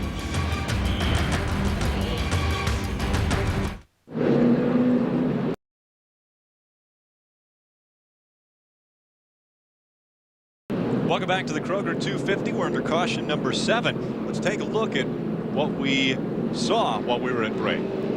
I told you I couldn't wait to get back from break. We knew it was going to be a real strategy call here, whether to pit or whether not to. Skinner was running in the 2nd or 3rd spot. He came to pit road along with several other lead lap trucks. But our leader, Jack Sprague, Dennis Setzer, Carl Edwards, Hamilton, a bunch of those guys stayed on the track. Remember last fall, Dennis Setzer had about 40 or 50 more laps on his tires than John Wood did, and John ended up beating him when Dennis Setzer probably had the best truck of the day. So he lost a race by staying out, but yet he stayed out again. Mike Skinner's pit man, Rick Wren, is standing by with Wendy. Wendy? Rick, what was your strategy there? About 10 trucks came in. Well, there's only 105 laps to go when that caution come out, and I suspect we'll have another 20 or 30 laps of caution. I mean, there's only like 70 laps of race. Right now, we can make it to the end from here, and everybody in front of us has got to pit one more time. And track position at this racetrack is really big. So I think it was the right thing, and I really don't understand why the other guys didn't pit. All right, Rick Wren pretty confident with his decision. Let's go down to Ray. Well, Wendy, they made the same decision for Chad Chaffin and the Dickies Dodge. He was the beneficiary of the free pass this time, and they said, look, we think Sprague and some of those guys out front are going to be forced not to pit because it'll be so late in this race. So let's come in and get those 4 tires. I think it was a good call. Chad made the call in the truck. He said, I just don't believe we've got any chance of staying on the lead lap or winning this race if we don't pit now. I think if you're Chad Chaffin or Rudeman, some of those guys that were back in the lower part of the top 20, it was the perfect thing to do. You don't have much to lose. Come in, get some tires. Maybe the green flag stays out for another 30 or 40 laps, and then it's definitely too late to pit, Phil. Yeah, I didn't think it maybe was a good move to pit, but we saw Jack Sprague driving away from Mike Skinner. So Mike Skinner says, hey, I can't beat Jack Sprague. You know, after we run a few laps after restart, he's going to drive away from me. So I've got to do something different. I'm going to come in and get tires. Hopefully, maybe he'll come in later. I'll have track position. I think Rick Crawford said the same thing. You got to almost feel like the pitting is now over, Phil. Pit road's closed for these guys that are going to be serious contenders winning this race. That was a big call for the 16 truck and the 46 truck, those guys that were up front to say, you know, we like what we got. We're staying on the track. Guys that came in, Mike Skinner, Rick Crawford in the 14 came in, John Wood in the 50 came in. Those were all top 10 trucks that decided to pit. Ted Musgrave, Steve Park, and David Rudeman also contenders. Yeah, also David Rudeman. I'm really impressed with the job Bobby Kennedy, those fellas have done with that truck, because he obviously got lapped very early on, was fortunate enough to get a free pass, raced his way into the top 20, and hey, he didn't have much to lose. There's only 23 trucks at the time on the lead lap, so hey, why not come in and put tires on? That truck was dog meat when this race started. I mean, he was the last place truck, and now they've got it into a position where he could contend for at least a top 10. Was it goofing bad? It was goofing bad. Are you ready? Green flag, green Jack Sprague takes the green on the restart. Dennis Setzer, short track ace, right behind him.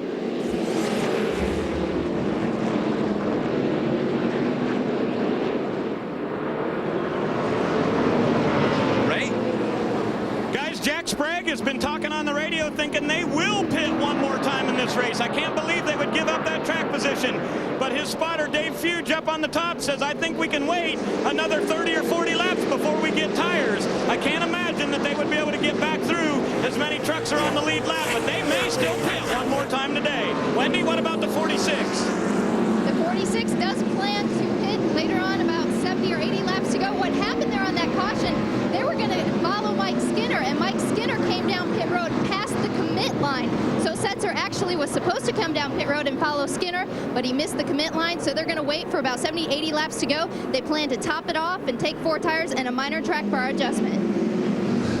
I love seeing how this is going to play out. Will the caution flag fall with 70 or 80 laps to go like these guys are hoping for? Or are we under green for 40 or 50 laps? And then it'll be definitely too late for them to pit and get tires. Travis Quapple, our 5th place truck right there, the Lion-X Toyota. Take a look at the save. Joe Aramendia, the 31 truck on the inside. Whoa. Jamie Caudle in the 84 truck gets in the back of Travis. Nice little save there and allows Shane Meal to get by the 07 of Shane Sieg. That looked like dirt track racing. We've seen Travis Quapple do this before. Miami last year, he got sideways on a restart and was able to hold on. And actually, that was the start of the race. It was like the first lap. The very first corner, I think, of the first lap, and his whole sideways. season could have gone out the window. Then he saved the truck, came back and won the championship. Yep. We haven't talked a whole lot about Shane Meal, and that's been one of the most solid guys all day long. He's kept his truck right up there in the top 10 all day long. We're on board with Andy Houston in that Team ASC CarQuest Dodge. He has moved all the way up to 8th position. We talked about the 2 that changed motors to start this race, Carl Edwards and Andy Houston. Andy Houston running very well now in 8th position. Great battle for 3rd right here, Bobby Hamilton and Carl Edwards. Carl Edwards trying to hold off hard-charging Bobby Hamilton, but not able to do it. Hamilton takes away the 4th spot. Bobby Hamilton may be sitting here saying, okay, we're going to stay out here. So I need to work my way so I can get in contact with the leaders in case they decide not to pit. I don't want to be back 5 or 6 seconds. I can see Dennis Setzer in front of me. Jack Sprague's about almost a straightaway in front of Bobby Hamilton. So he may say, now, hey, I've got to go. We've got just over 90 laps to go. And here are the trucks that stopped and took tires. Mike Skinner, Rick Crawford, currently being shown in 13th and 14th position. Now, is that too far back with 90 laps to go? I don't think it is at this point, but man, I'd hate to think I was going to try to bite off another 20 laps or so. Joe Aramendi gets spun around in the backstretch. We've seen that before. This time the caution flies. Created a lot of smoke. I think that's why they had to throw the caution flag. Wow, now this is what we were looking for, Phil. This gives these guys that think they needed to pit with 80 or 90 to go the chance to do so. Are they going to take advantage of it, or will they stay on the track? We didn't see Mike Skinner and those guys making a whole lot of headway cutting through the crowd. Jack Sprague ran a 21:20 on his very last at-speed lap. His best lap of the whole day wasn't but 20:93. That's a quarter of a second slower than his fastest lap of the day. I don't know if I would pit. I don't think I'd give up the track position right now. Okay, I'm with you, Phil. Let's stay out. Let's see if we can get Jack and Dennis and those guys to go along with us as well. And I'm only going to have 15 less laps on my tires than the fellas that pitted before, so I don't think it's going to be enough of an advantage to come in right now. That was, I think, in my opinion, and I love to see how this stuff plays out, but that was the call right there, whether you pitted on that last caution or not. It might be too late now, but there's some great trucks right there at the front of the field. Like you said, Setzer got beat last fall here because he didn't pit. What will he do? Pit road's closed this time by, so we'll have to wait a lap to find out. And Wendy had touched on the commit line. Once they go past that commit line, if they're on the commit line, it's a white line that's in front of pit road, and you can see it just on the inside of pit road. Down here is the commit line right there. Right at the open close, man. And if a driver has gone onto that line or is moving towards pit road at that line, he has committed and he must go in. If he decides to go back out on the track, they'll penalize him. NASCAR usually leaves pit road closed. You can see the green flag right there. Pit road will be open. Is he going to come in, Michael? No. I say no. I say he should. Oh, no. We're going to be wrong, Phil. And he's on the line, and they're all going to all come down. They're coming. Going to be their last pit stop. Here's Dennis Setzer. The Silverado Chevrolet going to get 4 tires here. Then he made the call. I'm not going to get beat on tires this year. I'm going to have tires. I'm going to have the freshest tires in the field, along with about 15 other guys that pitted this time. Wendy.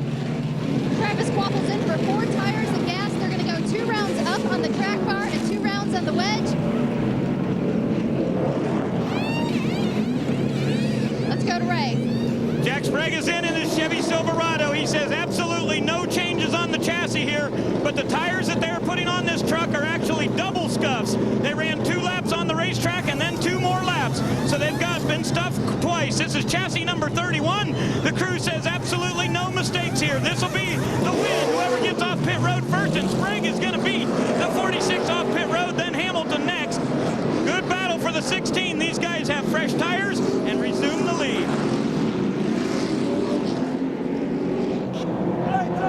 Jack Sprague leading Dennis Setzer off of pit road. Bobby Hamilton right behind him. Carl Edwards behind the 4 of Bobby Hamilton.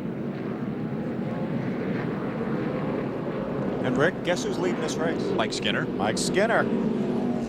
These are the guys that elected to pit a lap ago, last caution. And so Mike Skinner, Rick Crawford, and David Rudiman being shown 1, 2, 3. We'll come back for exciting action from Martinsville.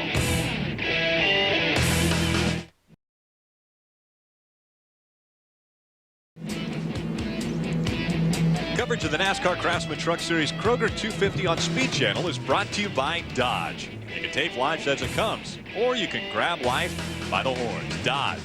And by Advanced Auto Parts. Around these parts, trouble doesn't stand a chance. Ready in advance, Advanced Auto Parts. Let's take another look at why we're under caution. This is caution 8. Joe Aramendia having some troubles on the backstretch. See Andy Houston, the 2 truck on the inside. Much like the contact with Darrell earlier, Joe just doesn't use the whole racetrack, and Andy's forced to try to get off the corner to use some racetrack. Joe was kind of crowding him a little bit. There they make some contact and just created a big smoke screen in the racetrack. I don't think anybody else had any damage, but NASCAR had to throw the caution flag because people couldn't see back there. Take a look at this caution from Andy Houston's onboard, the smoke that he went through.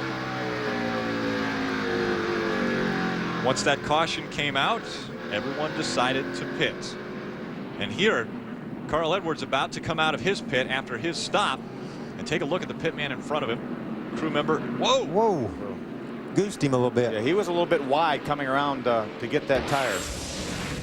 Green flag comes back out. Mike Skinner out in front. Could this be the first win for Toyota? Mike Skinner says he wants it. See Rudiman looking at the bottom of Rick Crawford there. They battle down the back straightaway. That's the lap truck, the 10 right there, the lap truck of Terry Cook in between our leader Mike Skinner and our second place truck of Rick Crawford. Right now, Phil, there's 11 trucks between Jack Sprague and the lead. Not anymore.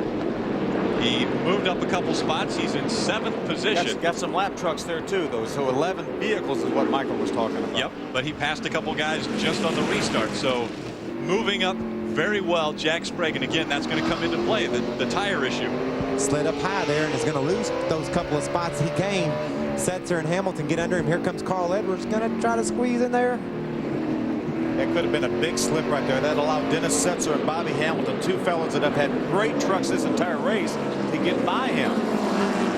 So not only does he have to chase down the trucks that have 15 lap older tires than him, he's got to chase down trucks that have the same tires as he does. Great tight racing. Jack Sprague trying to move through the lap traffic and maybe move the lap traffic over. He's having a hard time clearing the 67 there of Kevin Love. He just can't get the job done. And here comes Carl looking up under him. You can see looking to go 3 wide down the front stretch. Finally sorts itself out. Jack gets by. So Travis Quapple, that yellow Line-X Toyota, wanted to get to the inside, but Matt Crafton was there. He didn't want to get hung up behind Kevin Love, which he is. Now he's able to get over behind Matt Crafton, move to the inside of Kevin Love.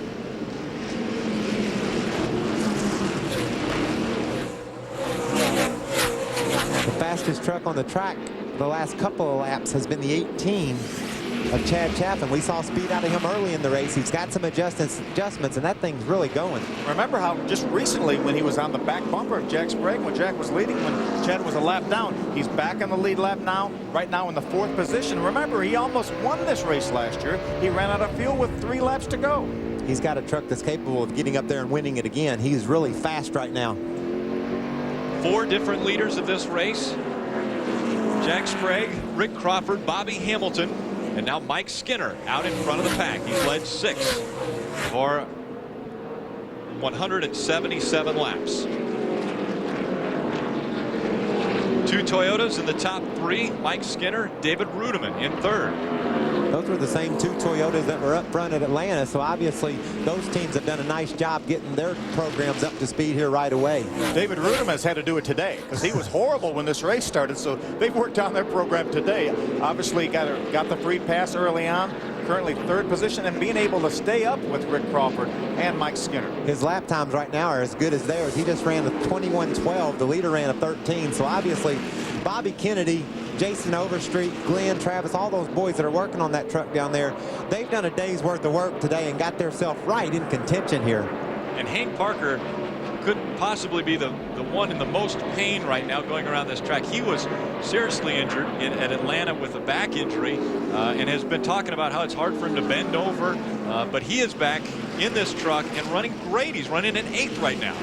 Going to lose a couple positions. I know he was one of the trucks that pitted 15 laps before these other fellows did, so he lost a couple spots to some guys with some fresher tires, but Hank has done a great job. For him to stay in there, we've run 180 laps or thereabouts right now. For him to be in there in pain every lap and doing a good job. Jack Sprague now, Phil, has gotten his truck up to speed. He must have been a little bit different on his air pressure because he was struggling the first few laps, but now he seems to be the fastest truck on the track. So the traffic these guys have got to come through are pretty much going to take all the advantage away from their tires, I'm thinking. Skinner's out in front, minding his own business. These guys are pinching the trucks down low, really having to abuse those tires right now. Perfect example of right there. Dennis Setzer working underneath Ted Musgrave, had to pinch the truck. Here comes Bobby Hamilton, the Square D Dodge on the inside. And you see Jack Sprague, the red truck, right behind him, the Chevy truck right behind them. Going to try to work his way under Ted Musgrave. This is just a great battle, not only what we see on the track, but then the strategy that gets thrown into it when you have a tire rule. I love tire rules. They have one in Busch. You can't just come to pit road every time you want. You have to kind of strategize and figure out what you want to do in order to be the best at the end. We're seeing 2 different strategies here make this race very interesting. And Michael, 1 lap ago on lap 181 was Mike Skinner's fastest lap of the race. So his truck is working as good as it's been all day. He ran a 21:09 1 lap ago. So Mike Skinner out in front of the pack. Rick Crawford giving chase. David Rudiman, Chad Chapman, and Dennis Setzer are top 5. We'll be back with more exciting racing from Martinsville.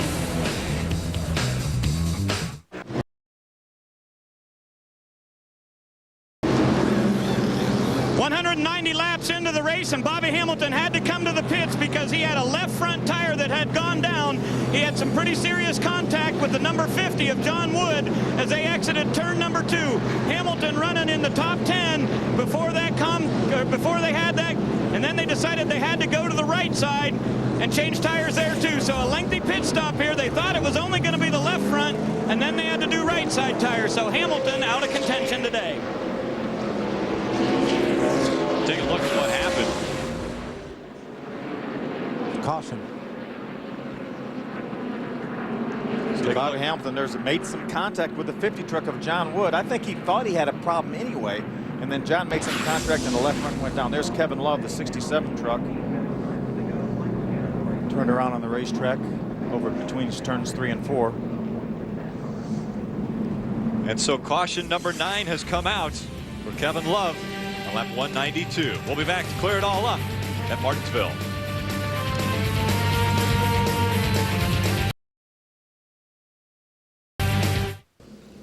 Let's take a closer look at the Premier Division of NASCAR and our Nextel Cup update. See the point standings. Kurt Busch on top, Matt Kenseth. A couple wins this season in second. And Ryan Newman had most wins last year in the Nextel Cup. Currently 10th in the points now. That's very important for the chase for the championship as they get closer to the final 10 races of the season. But tomorrow, the world's best drivers will return to Fox for Nextel Cup Racing Advanced Auto Parts 500. Jeff Gordon looks to defend his title, one of NASCAR's toughest tracks. 1 o'clock Eastern, 10 a.m. Pacific. That race only on Fox. 9 cautions have been thrown. Bobby Hamilton back in a very disappointing day for the Square D Dodge. The truck was so strong early, and then an unfortunate problem with the tire. It puts him down 3 laps. Figure maybe he's got his sway bar arm ground off of it. We saw a lot of sparks flying as he drove into pit road, lost that left front tire and got the truck down onto the road. Wendy, what do you see down there? When that caution came out, Mike Skinner was very vocal on the radio saying he did not want to see that caution. He wants the green flag laps. Of course, they are better on those long runs. The truck started out really tight at the beginning of the race, but now it's turned to a little loose condition. And he said, I've got a lot of rear brake in this thing. It's the only way I can make it turn. Take a look at the race summary as we have completed almost 200 laps. 196 of the 250 run. Mike Skinner out in front. Average speed so far 61.9 miles an hour. That's pretty slow. Slow because of the 9 cautions that we have had come out. See, 4 guys here have gone to the top. Top lap leader Sprague. He's had a solid truck today, huh? Jack Sprague will lead the most laps and get 5 bonus points for that. We'll be back with more racing on Speed.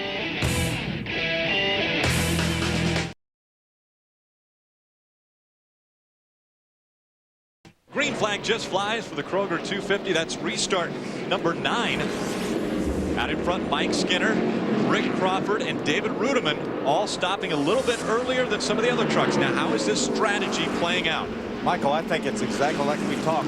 When Mike Skinner, Rick Crawford decided to pit, they said, this is what we're going to do. We're going to have these tires for the rest of the race. We were a little bit surprised that Jack Sprague and Dennis Setzer and those fellas came in on the subsequent caution flag. But now Mike Skinner's strategy seemed to be working perfectly along with Rick Crawford's and David Rudiman's and Chad Chapman's.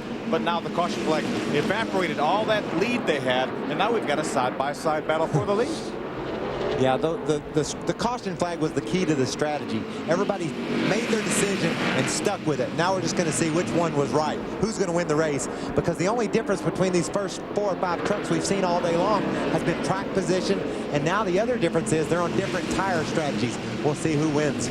Side by side as they come down for the start-finish line, and Rick Crawford crosses just in front of Mike Skinner, and so Rick Crawford being credited for leading a lap. That makes it 29 for him. Laps led, but no one will catch up to Jack Sprague now. Mike Skinner running side by side for the lead is reminiscent of Atlanta, although it was Bobby Hamilton in the other spot instead of Rick Crawford. Rick looks like he's just able to clear him. We said earlier today that that truck is impressive, the way he's able to tuck to the bottom and complete passes. He used that truck and that ability to do so to grab the lead here with just 47 laps to go, late in the going here in Martinsville. And early on, Gene Neeb was saying, just calm down, let's save those tires, trying to coach him a little bit. Maybe that coaching is paying off right now. And Michael, on this racetrack, and you were on this racetrack today, you run a bunch of laps. 15 laps pressure tires that Jack Sprague and Dennis Setzer has isn't all that big a difference, is it? I don't think so. We felt like the track position would be the bonus, Bill. We talked earlier when Setzer and Sprague were underneath trucks, binding their trucks down, spinning their rear tires while Skinner was out just cruising in the lead. We thought maybe that would have erased some of that 15-lap advantage right there. Rick Wren watching Mike Skinner, crew chief for that Tundra number 42. Got Shane Meal on pit road after a terrific run. Good top 10, strong top 10 all day long. Looks like his day may be over. Smoke coming out of the back of the 15 as he makes his way down pit road. Great side-by-side racing. 46 of Dennis Setzer. Chad Chapman was strong all day on the outside. Chad really rolled to the center of the corner, didn't he? Dennis beat back, but Chad really rolled through the center. See if he can do it again. Dennis is going to use a little more racetrack to take some of that room away from Chad Chapman. Right there.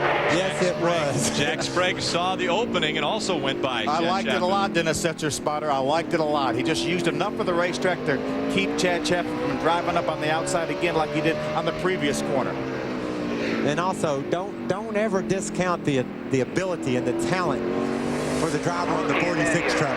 If he gets this win, tire strategy or whatever, he was going to be a factor no matter if when they all pitted. So he's just showing you how good he is right now.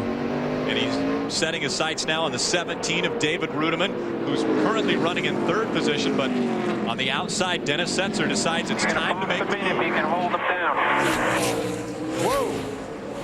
Rudiman got sideways coming out of the turn, and another one turned sideways is Ken Weaver, and that's the 10th caution to come out. Now, you don't think that goofing water bottle got loose again, do you? I think he got rid of the goof and water bottles, so I'm not sure exactly what happened there with Ken Weaver. But had a great race. Curving in the grass trying to get under steeply. Dennis Setzer tried to get on the outside of David Rudem, and David came off a turn forward, slid on up to the wall. It looked like they may have made a little contact. Now, earlier in the race, Wayne Oughton came on the radio and said, guys, we told you about this at the drivers' meeting. You've got to calm down when that caution flag comes out. You're getting too aggressive when the caution flag comes out. And we've had it come out 10 times, so he was able to get his point across, I believe, the last time the caution came out. I think NASCAR needs to have the ability to take a snapshot of the field, an aerial snapshot of the field right when the caution falls. And then when people start abusing this rule and driving past 3 or 4 guys, address it. Watch this. This is when 46 Dennis Setzer on the outside of David Rudem. David says, I want to use the outside of there. I want to use this whole racetrack. And Dennis Setzer had his nose stuck up there. They made a little contact. Right about now is when the caution came out. Look at how clean the 46 truck is. I mean, you see just very little bumping and banging, but that truck doesn't have hardly any scratches on it. The same way with the 17. I talked to Rudem before the race today, and he was really down and out. Practice and qualifying yesterday didn't go at all like they hoped it would. And then today when the race started, it looked like he was exactly right. They were terrible. But I talked to him before the race, and I said, well, Dave, on a day like this, what you want to do is just have the truck be perfect when the race is over. You don't want to tear it all to heck running 25th. So just take care of your equipment. Tell Bobby and them. I used to work with Bobby Kennedy. I understand his wisdom and his knowledge. Tell Bobby and them what the truck's doing. Give them good input, and they will make some adjustments that will make your truck better for you. You know, we saw the graphic earlier. Darrell has won 11 times here in the Nextel Cup Series. Well, there was many of those 500 lap races here at Martinsville, and he wouldn't have a mark on his car in 500 laps here at Martinsville in a Nextel Cup race, win the race, and not have a mark on his car. I never could figure out how he did that. Well, the great ones do it very well at Martinsville. Bumping and banging continues at Martinsville as we're under 40 laps of racing to go to the finish of this one. David Rudeman, Dennis Setzer, banging hard.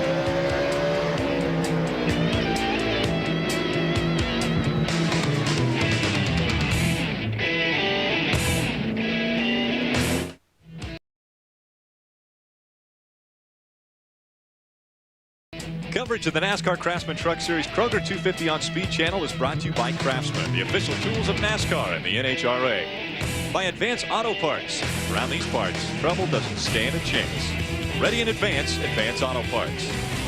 And by the all-new Toyota Tundra Double Cab. Not just big, life size.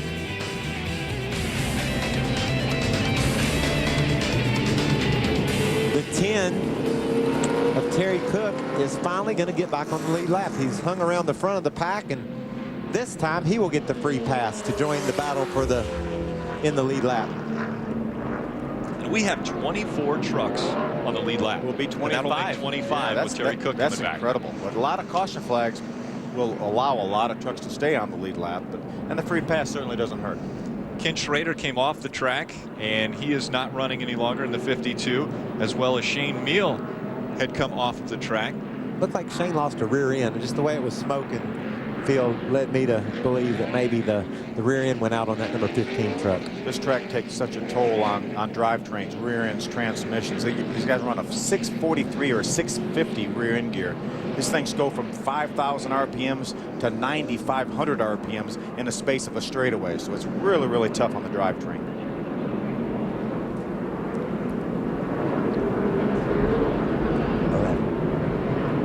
There's Shane Meal. We talked about the drivetrain.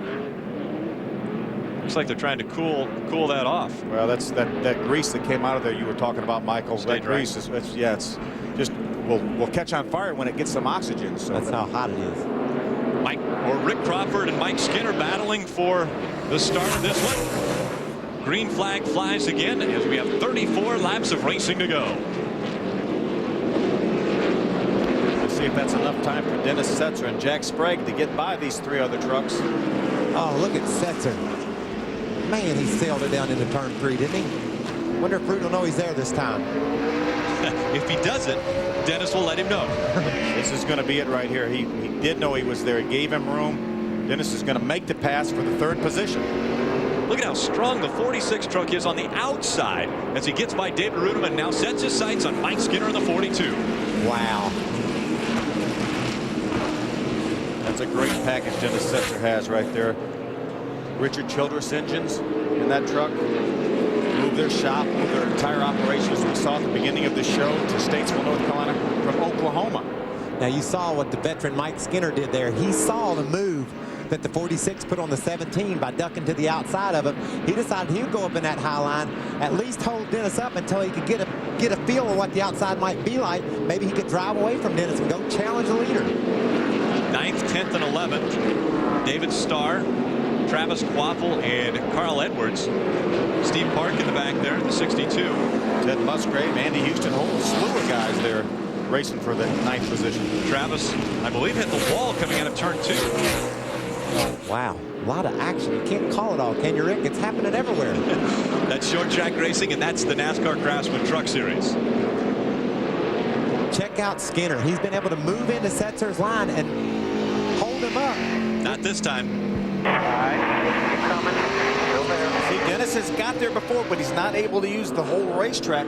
He cannot keep that momentum going. Mike's taking that away from him. I think it's just a matter of time, but he's certainly slowing him up.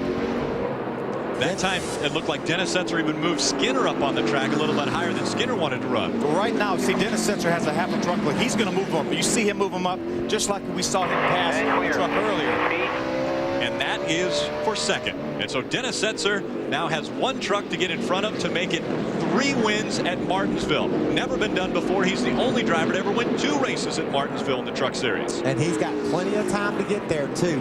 Despite the fact that he was down on the inside of Skinner on that last lap, he still ran faster than Rick Crawford, who was in clear of traffic leading the race. That Silverado crew up on the wall watching their driver. And Danny Gill made the comment earlier. He said, I don't care how good a stuff I have in the truck. The best thing I've got in the truck is the driver, Dennis Setzer. That's for sure. There's nobody better here at Martinsville than Dennis Setzer. You know, another thing, Danny Gill has so much more confidence this year in his crew. He told me before the race, one of the reasons we didn't put tires on last fall and we got beat because we didn't feel like our picker was really quite up to snuff. But right now he's got a lot of confidence in his pit crew. He said, hey, if the same situation happens today, I won't feel that way. I know I've got confidence in my pit crew to get the job done. And Dennis Setzer, we can talk all we want about how great of a short track ace he is, but until he gets by Rick Crawford is the man of the hour right now because he's in front.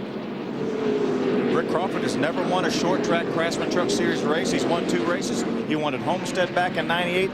He was our Daytona winner last year, so it would be a big win for Rick Crawford, Gene Need, Tom Mitchell, and that entire Circle Bar crew. Ray. Hey, Phil, keep in mind, though, Rick Crawford has a victory here at Martinsville back in 1996. He won an all-pro race here, so he does know what it's like to win here. But you're right, short track racing has not been his forte so far. I can tell you this, Gene Need is definitely going to need a new pair of shoes whenever this race is over. All he's done is pace back and forth down here. We'll make sure, we'll keep an eye on his New Balance down here to see whether or not he wears those shoes out. The past 4 laps, Rick Crawford has run faster than Setzer, but that last lap, Dennis Setzer is now a little faster than Crawford. They're running basically the same times, a fraction of a second here or there. They're running basically the same times. Phil, from the beginning of the race, we sure did like the way that number 14 truck dove to the bottom of the racetrack, and he's taking advantage of that right now. You talk about him not being a great short track racer over his career. You get a truck that'll do that for you, will just go to the bottom like his will, it'll make you a great short track driver. But we don't want to say that he's not a great short track driver. He is a great short track driver. He just hasn't won in a Craftsman truck on a short track. And we'll go back to Ray's analogy with Mickelson. He's a great golfer, and he finally won the big one, the Masters. A great battle for 8th and 9th. David Starr moving up on Chad Chaffin. Here's a great race for 12th and 13th. Andy Houston, and whoa, right in front of him. That's Dana White in the 72 getting spun around. And so caution, number 11. Stop, don't go back up now. Out. Dennis Setzer had a one-second deficit. He's going to be right on Rick Crawford's bumper on this restart. And like I said before the caution, their lap times were mirroring each other. Setzer would run a half a tenth quicker than Crawford one lap, and then vice versa the next. So we saw, though, Dennis jumped. When they threw the green flag last time, he was able to jump to the outside of Skinner and make a move there, and by Rudeman the same way. So expect Rick to be defensive on this start. He needs to be defensive. His spotter needs to be telling him he's really good on the get-go. Watch him. And he's good on the outside. Rick Crawford has been running the bottom of the racetrack for this entire race, so he may need to adjust his line to take Dennis's line away from him, as you mentioned, Michael. Let's take a look at why we're under caution. This is caution number 11, and the 72 truck, which is on the outside here of Chad Chaffin, bringing out this flag. Well, this number 72 truck had a problem. He slowed way down and then cut low, and Steve was just on the inside of him, really didn't have anywhere to go. Steve had just moved that 62 truck into the top 10, just gotten around Carl Edwards and Travis Wapple, had driven up to the top 10, and then unfortunately got in an accident there. He's lost a couple of spots. Have to see if he can get them back. That 72 truck locked up his brakes, getting into turn number 3. Take a look at on board of the 11, Darrell Waltrip. Darrell had driven right up on the back of this battle for 10th. I mean, from 10th all the way back to 16th was gathering up to be a great battle, and the caution flag kind of put an end to that for the time being, at least. We still got 18 laps to go, though. We get a green flag here with 15 or so to go, and we'll have a good battle in the end. Standing by with Danny Gill is our own Wendy. Wendy? You know, with only a few laps to go, less than 20, Danny Gill is pretty calm. Danny, what is the communication between you and Dennis Setzer? Not really a lot of communication right now. We've just been trying to work on the Chevrolet Silverado up all day. You know, we got the right truck, we got the right driver, and I'm really excited right here. We're in a good situation. Well, we're not at all surprised that Dennis Setzer has moved through the field. Let's go to Ray. Oh, Wendy, I'm just about worn out. I just can't do it anymore. I was trying to get to Gene Need, but this guy is running me in circles. He's back here in the Nextel Cup garage. 1 minute later, he's up here in Rick Crawford's crew, but I will tell you what he's been telling him on the radio. He said, get them tires good and clean, and you're going to run away from him. But I just can't chase this guy any further. Let's hope Ray can get a drink or a soda or something down there. Now, Rick, Gene and I worked together for 3 or 4 years. He's not that fast a guy. Now, we're going to have to put Ray on a little bit of an exercise program. Kind of tells you how fast Ray is. Yeah, he probably is just avoiding Ray is what's happening. He sees Ray coming and says, I don't want to talk to anybody. I'm out in front. My truck's running well. Him saying he could run away. Oh, yeah, go ahead, Ray. Hey, Rick, are you guys getting plenty of exercise up there in the booth?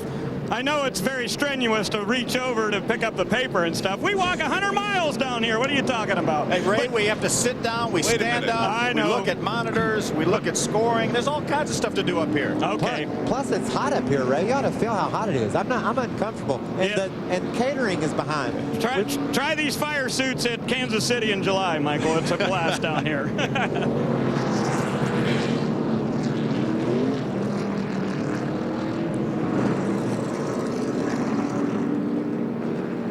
Hey, Ray. Go ahead. Just so that you know, Gene was right behind the ambulance. So if you want to try to track him down and maybe cut him off, I might need to do that. I might have to get some oxygen. I don't know. But anyway, what do you guys think? What is the chances of Crawford holding off the 46 back here? Is it possible, or is this a done deal no matter how few laps we have at the end? I don't think it's a done deal. Do you, Michael and Rick?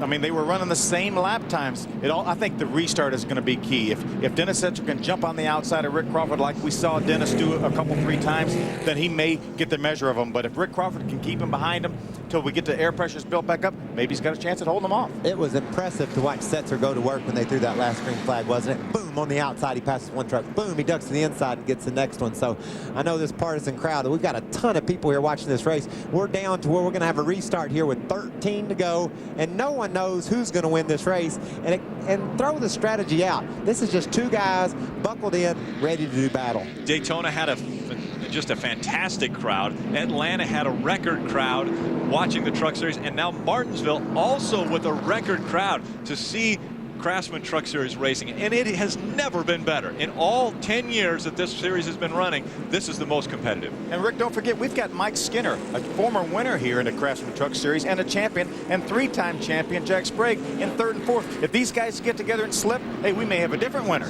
Exactly. And another guy that's been just amazing today, as impressive as Rudeman, maybe even more so, is John Wood. His truck wasn't any good early either, and they've adjusted it. He won here last fall. Now he's in shape to battle for the win again here today. As they come to the start-finish line, 13 laps to go. The green flag flies, and Rick Crawford will try to hold off short track ace Dennis Setzer. Matt Craft and David Ruderman got together. Look at David Starr on the inside of David Ruderman. Look at the damage on that 75 truck. Wow. But he's still going. He's still competing and currently running in 8th position. Where else could you take a vehicle like that and still contend for a top 10? Nowhere but Martinsville, where you battle these turns and the other competitors every lap banging into each other. Hey, but you talk about Rick Crawford and Dennis Setzer. They are both extremely nice guys, but they're tough competitors on the racetrack, and they're going to give it their all. They're driving their hearts out right now, trying to get this win here at Martinsville.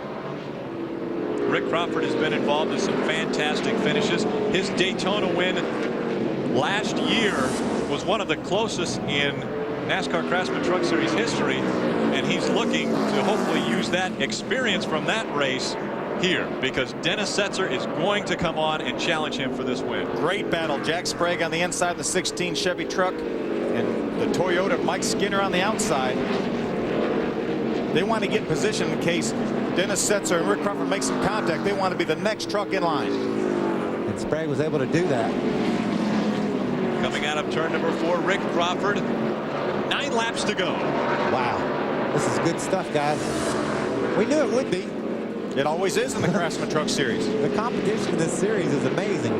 Half a second separate Crawford and Dennis Setzer as they try to separate themselves from Jack Sprague, who's currently in 3rd position.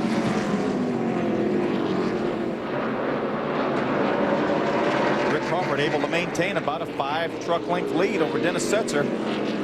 Got 8 laps to go. You see, it looks like he's moved up the racetrack a little bit, Michael. He's not running right on the bottom of the racetrack. Great race for 8th, 7th, 8th, and 9th. David Rudeman, Carl Edwards, and David Starr. Wow. Rudeman in the 17, Edwards in the 99, David Starr in the Spears 75. A little bump in there. Chad Chaffin right behind David Starr. Lord Carl zinged it down in that corner there. Drove to the outside of David Rudeman, able to make the pass, moves him up into the 7th position. Carl Edwards trying to take over the points lead as he's ahead of Travis Quapple now and trying to jump up to that number 1 spot again.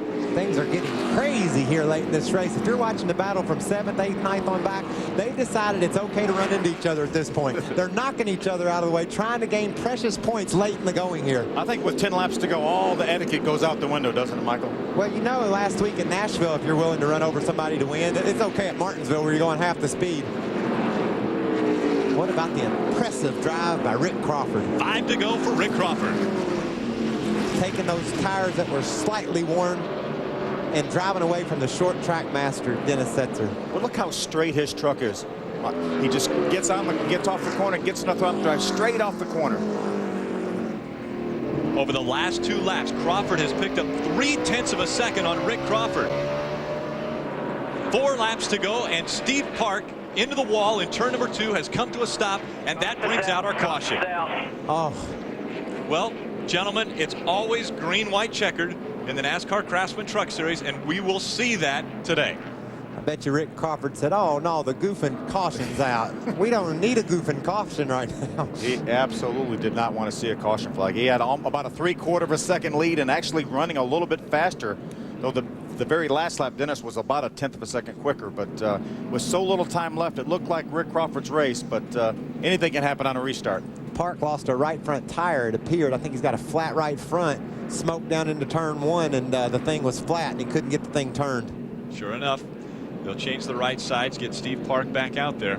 That is a team that has had horrible luck this year. Yeah, the deal at Atlanta, he was minding his own business. The guy runs into the wall and slides right out in front of him. Yep. Still managed to stay on the lead lap and get a decent finish.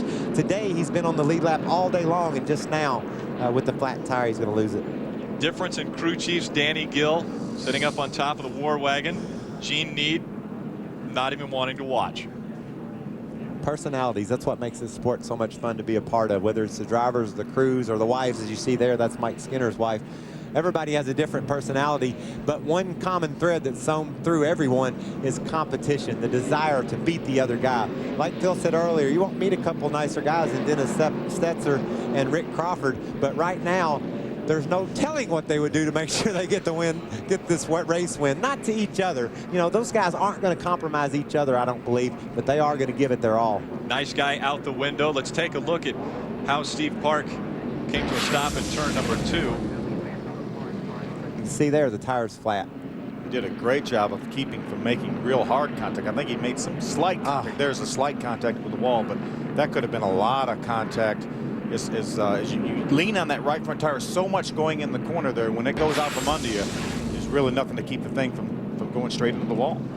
And Steve has been he'll lose to the free pass rule today. So many trucks on the lead lap. Now he's back at 26 or 7. Mr. Martinsville, the Martinsville master, Darrell Waltrip, currently being shown in 12th position. He's had to bump and bang his way around the track today. That's Andy Houston. I am so proud of that man being a little bit up in the years. Not sure exactly how old he is, but you can't tell. He's as competitive as ever. He likes to get out there and mix it up. You know, we talk about him winning all those races and not having any not having any marks on his truck or car. Well, he's back in the middle of the pack to where you're going to get some marks. Ray? Hey, Ray, who have you caught up with? Well, believe it or not, I've got him corralled into the area here. What are you telling that guy? I know everybody gets a little nervous with these green-white checkers, but what was that about a dash for cash? Just, you know, back home, dirt racing, we used to have a little dash for cash. They're just 3-lap sprint races for whatever they want to pay, and that's all we got here. What'd you tell him about getting ready? There's something about combing his hair, right? Rick's a little fussy about his hair, so I told him to go ahead and get that ready. All right, these guys are ready for that green-white checkered. We've reached lap 250, but we got 3 to go. In the NASCAR Craftsman Truck Series, we always end under green flag conditions, so we will extend this race. It was scheduled to go 250 laps. We're past that now, but we will always go green, white, checkered, and we will have a single file restart since we're obviously inside of 10 laps to go. What about the 2004 NASCAR Craftsman Truck Series season?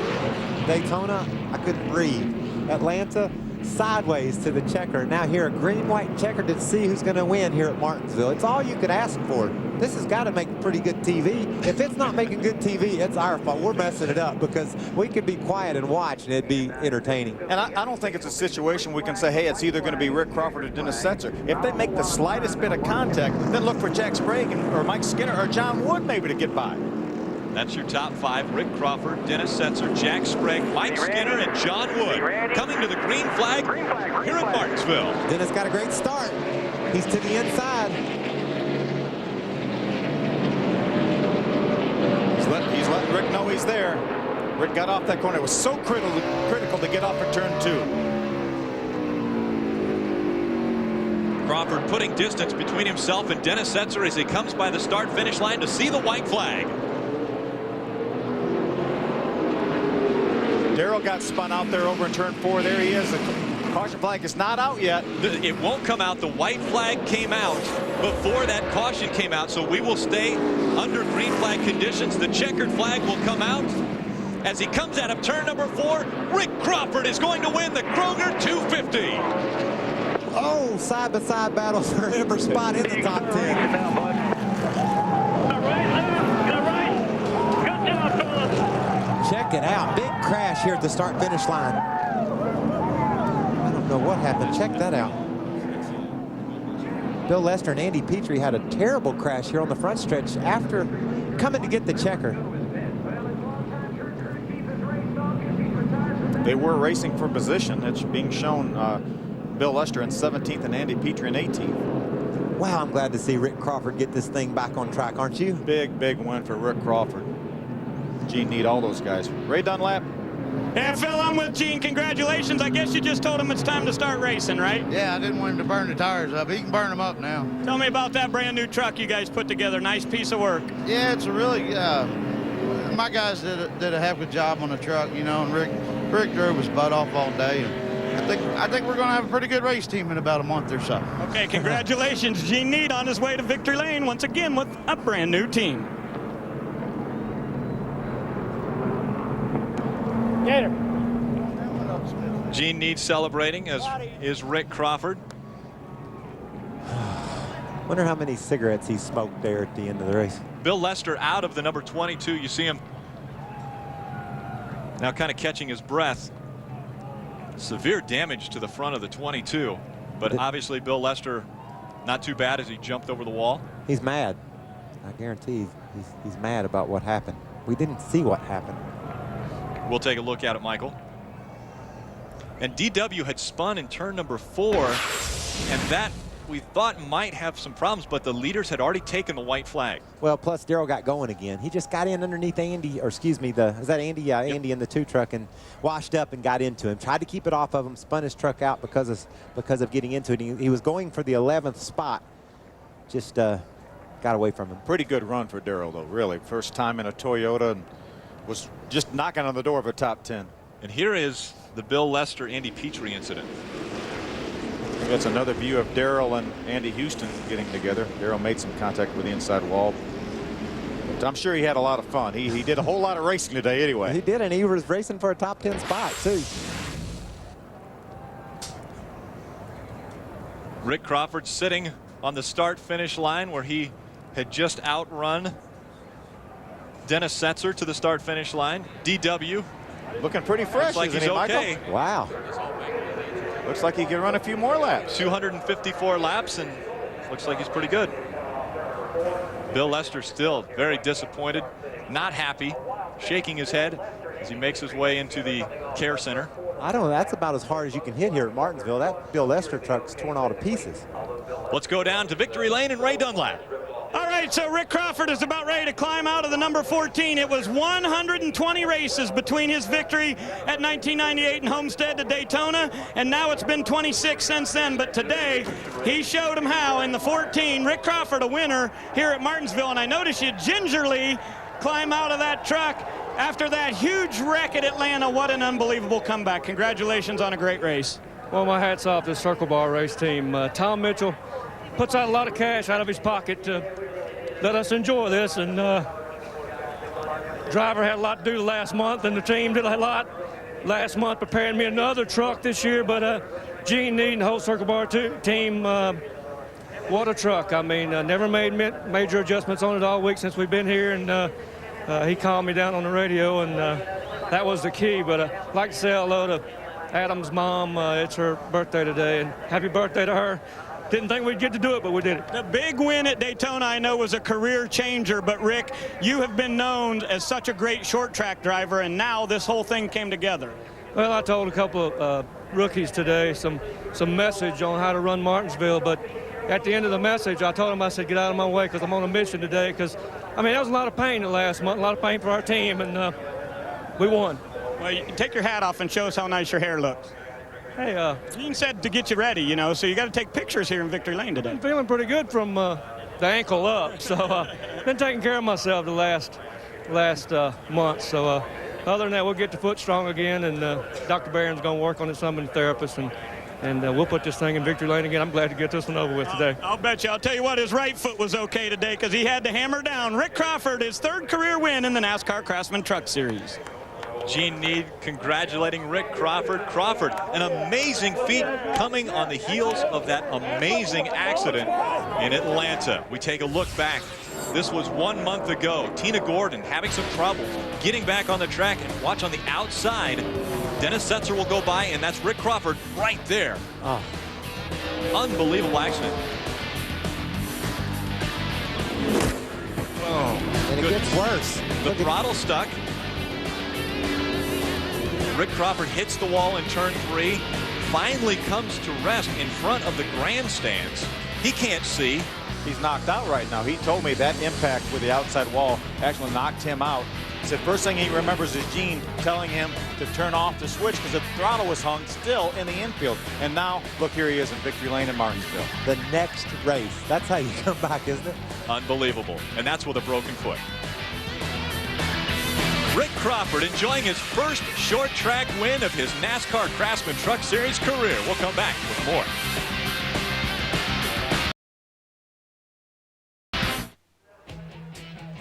Speed Channel's coverage of the NASCAR Craftsman Truck Series post-race show is presented by Craftsman.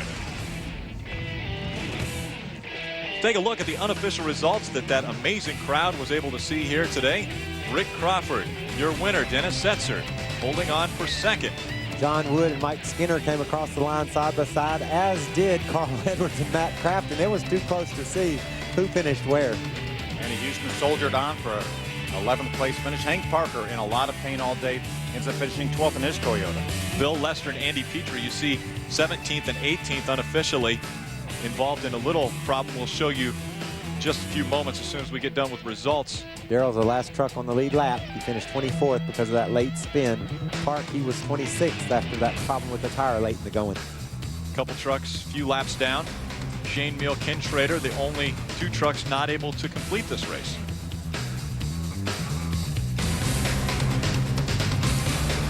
Again, Bill Lester coming off of the track, going to the care center, not happy at all, and a lot of damage to that number 22 truck.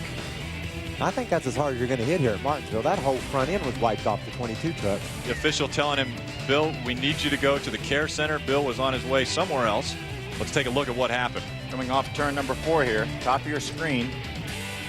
Right there, you see the two trucks get together. It looked like Andy just got sideways. His truck got sideways on him, and in correcting, he got into Bill. Certainly nothing intentional, just racing hard for the checkered. It looked like maybe the Petrie truck got loose. Yeah, and they were racing for position. And let's go down trackside with Wendy Norris as second place, Dennis Setzer. Well, Dennis Setzer, you came through the field pretty quickly at the end there, but it came up a little bit short. Would you change your strategy looking back at it? No, not at all. You know, that was the right call at the time. We decided to wait a few laps to pit, and, you know, we hoped it to be 20 or 30 before the caution come back out again. Unfortunately, it was 10, but, you know, that's just the deal. You got to make a call. It's not always exactly what you want after you see the end results, but you can make a call and you stick with it. How was it out there? Was it as tough as everyone was saying? It was tough. You know, all the trucks are very close, but I'm proud of Silverado. You know, they put a lot of effort into this deal. Had Silverados second and third today, so, you know, team just put a lot of effort into this program. I'm proud of them. All right, right next to us is Jack Sprague, finished third. You look like you were having fun out there. I was having a blast. I mean, you know, the Chevy Truck Chevrolet was awesome all weekend. We sit on the pole. We led, I don't know, maybe most of it, maybe not, but it was close. And just had a great truck. The first set of tires, we got a flat in the right front or a hole in it and didn't know it, and it just got terrible. And then, you know, we changed the tires in that middle set. It was awesome. I could drive away from them. And I was a little afraid going to the third set because they're always just a little different, and they were. It's a little too tight in the center for me to make a run at them. But we got back from 9th to 3rd at the end there. Just want to thank Chevrolet and all these sponsors, Allison Transmissions, Vortec Engines, XM Radio, OnStar, Quadra-Steer, Articat, everybody involved. I mean, we've had a couple tough races until this one, and this isn't my best track by any means, and to run third here, I guess this is the 4th time, right? It is. 4th time. Well, that's all right. It's better than 4, so we'll take it. All right, Jack, let's go to our Ray Dunlap. Well, John Wood had a brand new truck here today, and they did an awful lot of testing. I got to believe that you could get a smile after finishing 4th, 19th, and a hard-fought day out there. It was. I mean, up until like lap 100, I think we were running about 23rd or something. And I'm thinking, man, this day can't get any worse. I wish we could blow up or crash or something. And then all of a sudden, we came in for our first pit stop, and everything just took off. I don't know if we had a bad set of tires or we made just the right adjustments, but all in all, we had a great truck today. I know we had a top 5 truck. It showed because we ended up 4th, but I think if we'd had a few more laps, I probably could have done a little better. We had a few more laps on our tires than the other guys in front of me, and we just need more laps. Talk about the start of this season. How about the big picture? It's good to you know, be up front in the point standings this early on because it just gives you momentum throughout the whole season.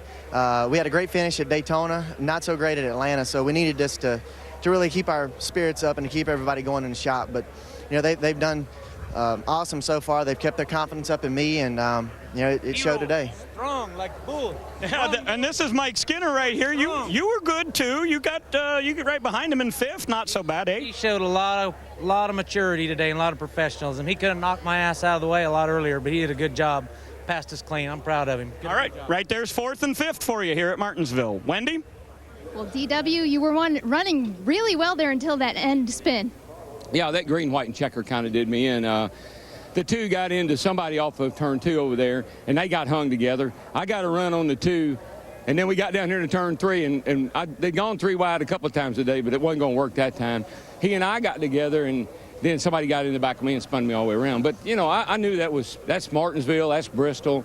You go to these bull rings, you got to play like a bull. So what's harder, the booth or back out on the track? I'm tired. I mean, you know, I'm tired. I'm glad they had all those cautions. Good grief, it seemed like we rode around under But did you have fun? Oh, yes, I'd be ready to go tomorrow if I had to. All right, DW. Hey, Mikey said he could fill in for you. Yeah, well, I could fill in for him for about 250 laps. All right, back to you guys. Thank you, Wendy. Keith, He doesn't have to drive, so he'll get in the golf cart. We'll take a look at the point standings. Carl Edwards, with his 6th place finish, moves to the top of the standings. Dennis Setzer brought his Silverado right up into the middle of things with that win today. He's only 31 points back. Mike Skinner up into the top 5 and 5th, and Matt Crefton's had a very consistent, good year. Had a good 5th place finish at Atlanta and a 7th place finish here. Got off to a start like I think Kevin Harvick would be proud of him for. You know, they've just had 3 races together, real consistent and steady. They got something they can build on there with that 6 truck. But when a new manufacturer enters NASCAR, people tend to sit up and take notice. So we'd like to continue to shed light on this development with our Toyota Spotlight. Toyota added a 8th driver to their stables today in DW. And it was a good addition. Jeff Hammond, Larry McReynolds helping him around the track. Mike Skinner had the best run for the Toyotas today, coming home in 5th position, and he led a few laps out there. Behind the 14, Rick Crawford, our eventual winner.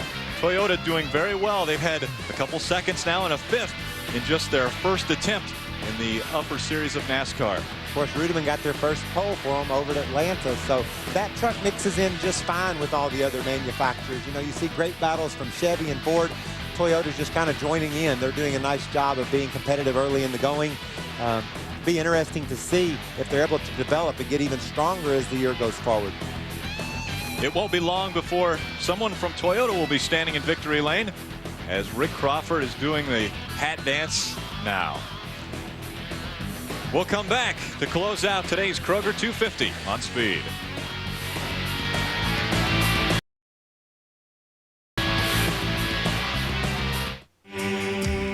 Speed Channel's coverage of the NASCAR Craftsman Truck Series post-race show is brought to you by Craftsman, the official tools of NASCAR and the NHRA.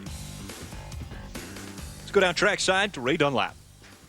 Well, thank you, Rick. A big win at Daytona, then a pair of 7ths has brought Carl Edwards to the point lead, 22 points ahead of ahead of Travis Quapple. But you told me that was a pretty rough day out there today. Yeah, I was telling you, that's the most violent race I've ever been in, and I wasn't even mad. I mean, I'm just sitting there banging off everything. Got to thank Kroger, thank Roush Racing, Ford. It was good to see Rick Crawford in victory lane. I don't think any of these dents or marks are from Rick. I don't think I ever got up to him, but I could go down the truck and name a few guys that we ran into today. That was just wild. But, I mean, that's Martinsville. It was so much fun, and the only thing I regret is I got Steve Park and cut one of his tires there, and that was a complete accident. But, man, it's fun for Super Chips, fun for me. I'll tell you what's a little weird, though. You changed engines and went to the back, and that usually means you're going to win, and you didn't win today. What's up with that? I tried to uphold that record, but it didn't work out. We were a little bit tight, and I could drive it in deeper, run into more stuff, do whatever I wanted, and I didn't go any faster. So, that's a points day for us, just making the best out of the bad stuff. Got to say hi to everybody back at the shop, watching Dad and Mom and everybody, and, man, I'm having a blast. This is so much fun. Well, now you got a couple of weeks off again and wait for Mansfield. But he will be the point leader for another 5 weeks until we go to our next race. Carl Edwards with a 7th place finish. Wendy? Matt Crafton with a 6th place finish today. You finished 5th in Atlanta 5 weeks ago. You got to be pretty happy with that consistency. Yeah, we're real happy with consistency. Just got to work on our qualifying effort a little bit here. That's all we worked on all weekend was our long runs, and truck was good on long run. I wasn't looking forward to those last 2-3 yellows we had, because this thing would just keep coming on a long run. And I was wanting those, and I know we could have ran the 50 and the 42 down. Now, when I talked to you earlier in the weekend, you said I was miserable with that time off. What were you doing in those 5 weeks since Atlanta? Playing with my little GM Goodwrench RC car, and I learned a little bit with it. It looks a lot worse than this thing. I tore my little RC truck up quite a bit, but this GM Goodwrench Chevy, and these guys give me good pit stops all day, and can't ask for anything more, and they give me one of the best trucks out here and finished 6th with it, and they better watch for this GM Goodwrench Chevy team all year. All right, Matt Kraft. And hey, any of you guys up there have RC cars? I can't say that I do have an RC car. I had one, and my dog, he got it and left with it, and I have it. Your RC car wasn't fast enough. Mansfield Motorsports Speedway is the next stop for the NASCAR Craftsman Truck Series, the Ohio 250.